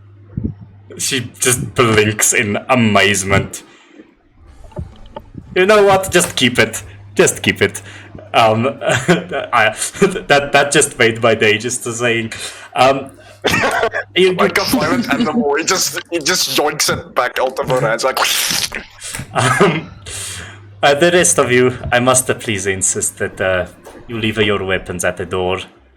Miss Kistela doesn't take kindly. Shada also wears like a giant thick coat, so yeah, I guess he just calmly takes it off. No, you're all asked to remove like large pieces of clothing that could like hide weapons, and you're asked to leave all your weapons at the door. And yeah, as he takes out, as he takes off his coat, Clockwork just comes scrabbling around. Hey, look at the little monkey. May I touch it? No. Ah. And he hands the cloak to the girl. Well, you're not very fun, it seems. Thank you, sir. By the way, the monkey took my sticky bombs. Okay. Just saying. Okay. So, okay. You all. Susie clicks her fingers, and like 3 other maids come out, and they begin taking your weapons from you and large cloaks that you might have on. Are they going to take off my arms? They don't see you as a robot, so they just leave your arms on. Yeah, you know it. You know it. So basically, Alex, your gun is taken from you. Silas, your swords are taken. I promise I won't shoot it. I don't even know how to shoot it. I got it like 5 minutes ago. You know how many people have promised to Mafia before that they wouldn't shoot the guns, and then someone ends up with a hole through their head. Please, sir, it is just a precaution. It is a courtesy to the lady. Good care of it. It was a gift from my good friend. And he looks at fucking Shadow and he's like, from a friend. Very Shadow well. looks at the lady. You would be wise to take it from him. I will. And she just like, while you're not paying attention, just grabs it out of your hand. So yeah, all of your weapons are taken off of you and left at the Alex. door. That's Big okay. boom boom I still have my... will come soon, don't worry. It's okay. I still have my 2 cannons. Isn't that right? And he like flexes and kisses his biceps. Oh, jeez. You notice the head maid blushes a moment, but then she like averts her eyes, and then she's like, "All right, gentlemen and lady, if you'd please follow me to Miss Kisla's office. I've informed her of your arrival. Thank you very much." And she leads you through this hallway. It's a small-ish house. It's very humble. There are a bunch of maids living here, so there's like a specific room for them. So as you walk into the left immediately, there's a dining room. Left of that, did you see there's a kitchen? And then there's the maids' quarters. You see a bunch of people going in and from of that. Going on from there to the left, you see there's a door that's ajar that seems to go to a bedroom. And then right in front of you, there's a large hallway that goes to the left and to the right, seemingly going to other rooms. Then right across that bedroom, there's a large double door. And Susie stops in front of the door and she says, "Well, this is the missus's office. You are welcome to enter." And she opens up, and the door opens up. And you hear from inside, "Ahaha! Mr. Fulan, it is so good to see you again." And you all look down to see the 0.75 meter tall halfling visage of the graying hair of Miss Kisla Del'Ferro. She wears... all of her clothes are knitted, presumably by herself. She wears these very saggy clothes and this large knitted trench coat. She's got a million rings on her fingers, and she has this almost stern but at the same time sweet face with a lot of wrinkles on it. She's not ancient by any standards, but she's definitely up there in years. And she just goes, "Ah, Mr. Fulan, it is so good to see you. Come." Kisses, and she just opens her arms and Fulan picks her up, and they do like the British thing where you like air kiss to the sides of the face, and it's like, "Ah, it is so good to see you." And she like slaps Fulan on the cheek. "And who are all of these people that you've brought to me?" "Oh, Mr. Fulan, you have a nasty habit of exposing my place of residence to a lot of people. However, all of the people that you have exposed it to have become lucrative business partners to me, so I am happy to meet you all. To who do I owe the pleasure? To what? What are we drinking to?" I don't drink. Are we drinking? Oh, we could have been This is drinking. manling. I like you. To a drink. "Oh, you wouldn't be the first, honey. Everybody likes me." And she walks inside, and you see there's a bottle of like old brown sherry. You can see this is like one of those old ladies, and she "Can I get one for each of you? Unfortunately, this is all I have in stock, because it's all that I ever drink. But you are going to have to be fine about with it." Who can I get? Can I get anyone? One? Let me see the hands. Let me see the hands. More passion. More passion. Ah, there we go. One. Another one. Alexander raises two hands. Two. Aha. Three. Come on. We are getting full on. These people, they know how to party. Anybody else? I think Laura will also raise her hands. There we are. I raise Solon's hand for him. Oh, that one over there needs a little bit more, more pizzazz, but that is okay. We can work on it. We can work on it. Full on. I like your friends already. She walks over, throws you all these glasses. Come, sit. And you see these couches. It looks like a extremely comfortable living room in her office, with her desk at the edge of it. There's a bunch of candles lit in this place, and there are just these massive, thick knitted blankets over all of these very old couches. And you sit in them, but it's those couches that are so comfortable because people have sat in them for 30, 40, 50 years type situation. So you sit in the couch and you sink into it if you decide to sit. Alright then, here you go, and she passes the dark brown sherry to everyone who drinks one. Alright then, Fulon, why do you come to visit me at this hour? I presume it is something to do with the business, because you rarely come to me just for, the chilling, the vibes. It's always a question that you have to ask me. Well, you see, Miss Kithla, I don't know if you've heard, but there's been a nasty killer on the loose, and we just were concerned with your well-being, to be quite honest.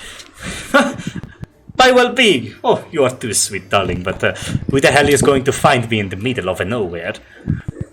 Well, if I'm being quite honest, Kithla, they did find the other three, and they are no more now, so we just wanted to see if you're okay and if you know anything about this killer, because, you know how much I respect your family and what they do for the people. I wouldn't like to see that come to an end.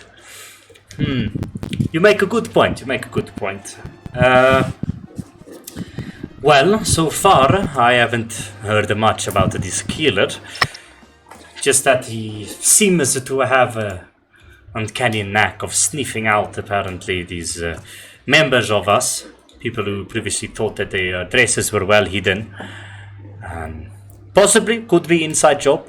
I don't know who would do that to Rico, because, he's a very reasonable man, but once you get on his bad side, he's not afraid to...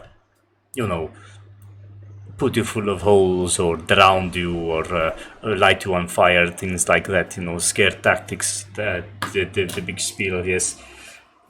Yes, I have seen his work firsthand, and I would not wish that upon anybody, so who do you think this killer could be? I don't know.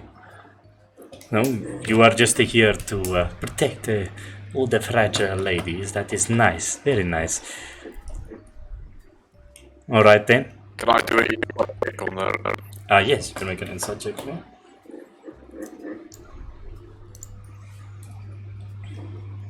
Start as hot two, actually. Okay. Yeah, 19. She just rolled a natural 1 on her check. Looking into her, she says what she means. She is a no filter type of person. You detect no malintent behind her. You do detect that she is an extremely experienced woman, and she's a no nonsense type of person, but she likes to have fun type of situation. So it might seem like she's brushing off the situation, but she, in the back of her mind, seems to be a little bit stressed out about this killer that's on the loose, because according to her knowledge, it's impossible to find the capos of the Del'Ferros unless you're in the organization itself. And you're unsure where her concerns lie, but you know that she doesn't have something to do with it or something. She's just worried.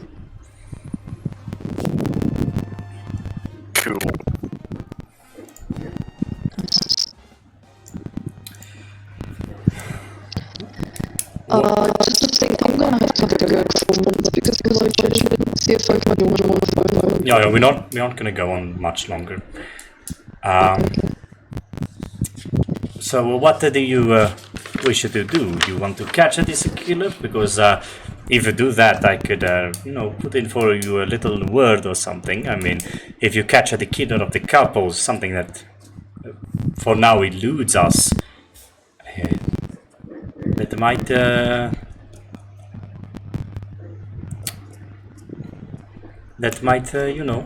garner some favor. Well, yes, we are potentially, and he looks over the rest of you, hoping to do that. We might actually have a favor to ask, but we'll get to that after we catch this criminal for you. Good, I like. On the more favors with the crime organization. Up, dearie. I know that what we do seems to be bad, but we care for the people. Rico is a very nice man, and what the country's definition of crime is what I try to say. So it is only a matter of a perspective. You see, those lawmakers, they're a bit misguided. But we do, I don't see it so much as crime, but rather twisting up the rules, perhaps. A bit of liberation, Can't always go with the rules. You have to question it constantly. Otherwise, how boring would this world get? Yes, I understand. And of course, probably one of your biggest contributions to the safety and it is the Del'Ferro, isn't it? Yes. One of the most important contributions that you make to the so-called society's safety development of these people that you help is the programs where you create some sort of warriors, some powerful individuals to do your bidding. What are you? Isn't that right? What are you talking about?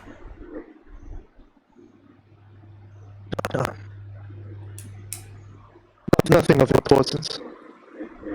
Well, no. That is not just going to slip by me. If you are going to, I don't know, what is unclaw? If you are going to accuse the Del'Ferros of something, you can't just brush it off like that. Come, let me hear it. What do you think that we are doing? Shadow looks around at everyone. You all amaze me sometimes at the things that you choose to just ignore. I don't suppose you all remember a little friend of ours, a mutual bald person, who told us that he was held captive by these people, turned him into what he was. Yes, and now we are currently speaking with one of their, well, at least some kind of important figure. Hey. And we are aiming to help them, don't we?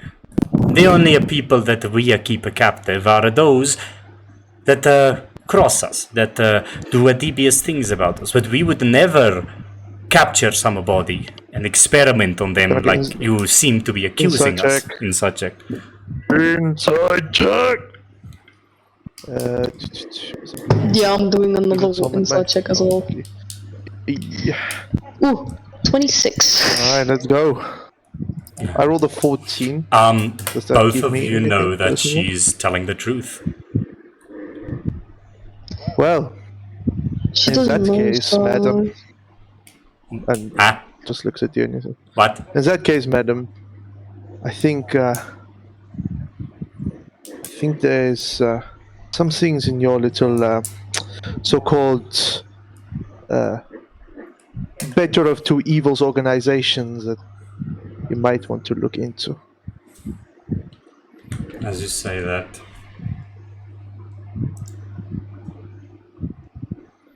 you all hear Nothing, because awkward silence. Awkward silence fills the room, and you hear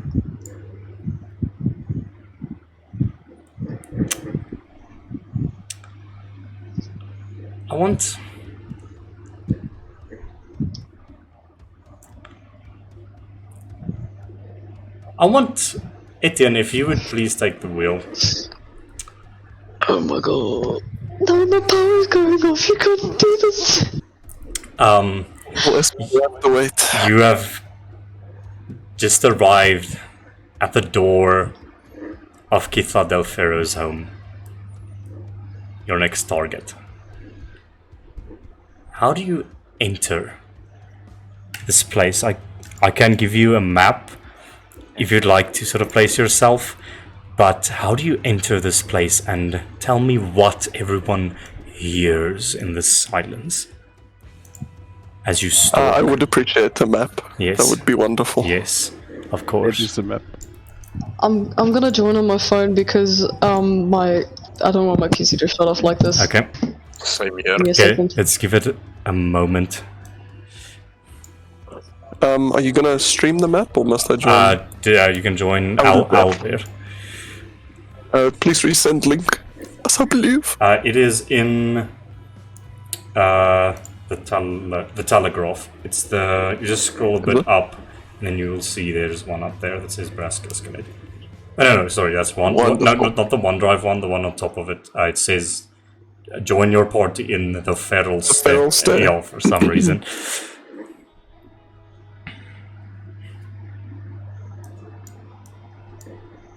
You have to accept the request.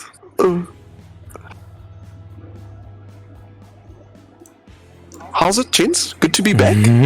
Yeah, holy shit. Hell I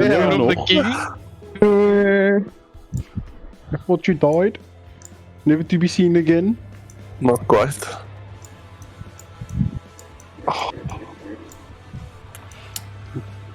Oh, Mr. Blood-sucking vampire.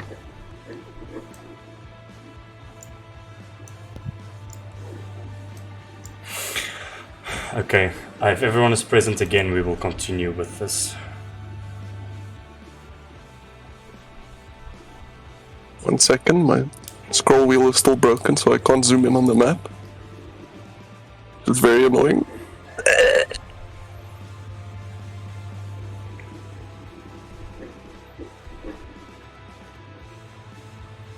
Okay, I guess that's good enough. So, Just one moment. I don't think. Let me just see one. It's allemaal hierso. I think we're Yes. Sergey, Shiloh, Silas. Except the Laura. Ja, ek dink die Lucas kan leen. Hulle gaan net gou join met hulle fone. Luca, lief nie? We await. Nee, toch niet. Nee. Ja.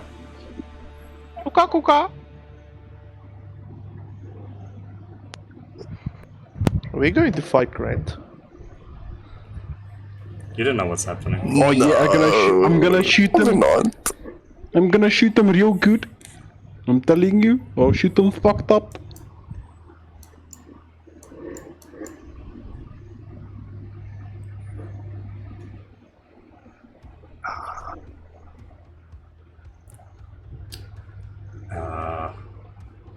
Wat 'n kak is Luca nou. Sy foon het most likely pop gegaan. Toeling om te bed.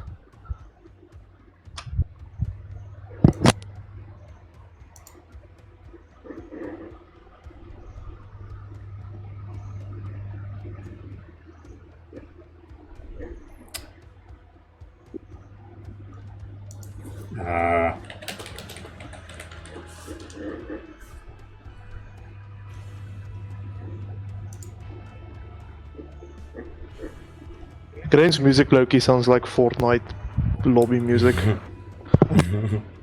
Wow. Sorry about that. I've never been more offended in my life. You know how long it took me to pick that song? Ek kan nie praat nie, ek het actually flip een baie Fortnite hier in December gespeel. So jy stem saam met my. Ja, kind of. Oh, ja. Fok, jy speel Fortnite en wanneer ek sê jou, wie wil my join Fortnite en as jy net soos nee, vriend, nee. Ek het gespeel as 'n gevolg van ander vriende wat die Guitar Hero fucking ding weer gespeel het. En toe speel ons ook fucking Minecraft Fortnite. Voor ons besig om te whack. Proceed maar sonder my kinders. Wel, werk het nie. Dis wat Lucas sê. Nee. Okay. Ons besig om whack te So, wees. nameless construct, Ethan. You arrive at this building. You've traced the scent of Del'Ferro here, and your heart almost skips a beat because there's much more here to kill than just the target. What do you do? And you can explain it out of the perspective of the people sitting inside the office right now. I think from inside the office, or rather, let me start here. As I reach the door, I shudder for a moment thinking about the bloodshed that's about to happen. And as I reach for the handle, I hear voices coming from this window over here. From inside the office, you feel this impending dread, but you're not sure from where.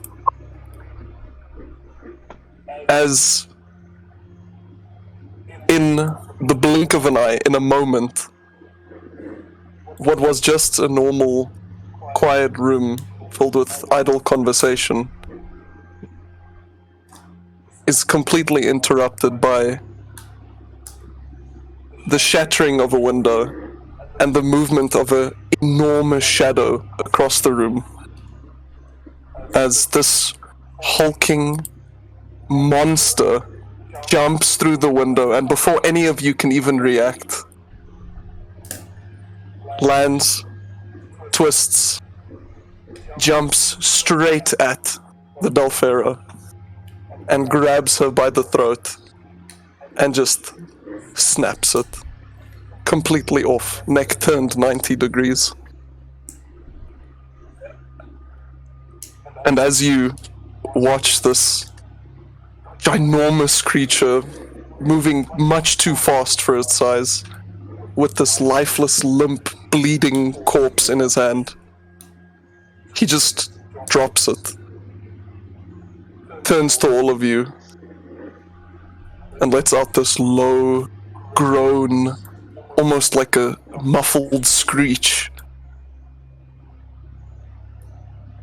And he flexes his arms and bears these 3-4 inch long bloody claws, and he makes ready to attack. Okay, it looks like my contingency plan for him is not going to work. That's fine. And I think, unless you're up for it, that is where we're going to end tonight's episode. Yeah, we need to end. I need to go sleep On now. Fortnite, we need to sleep. Nerds. Also, just for context, I'll put it in chat. This is the monster that you see.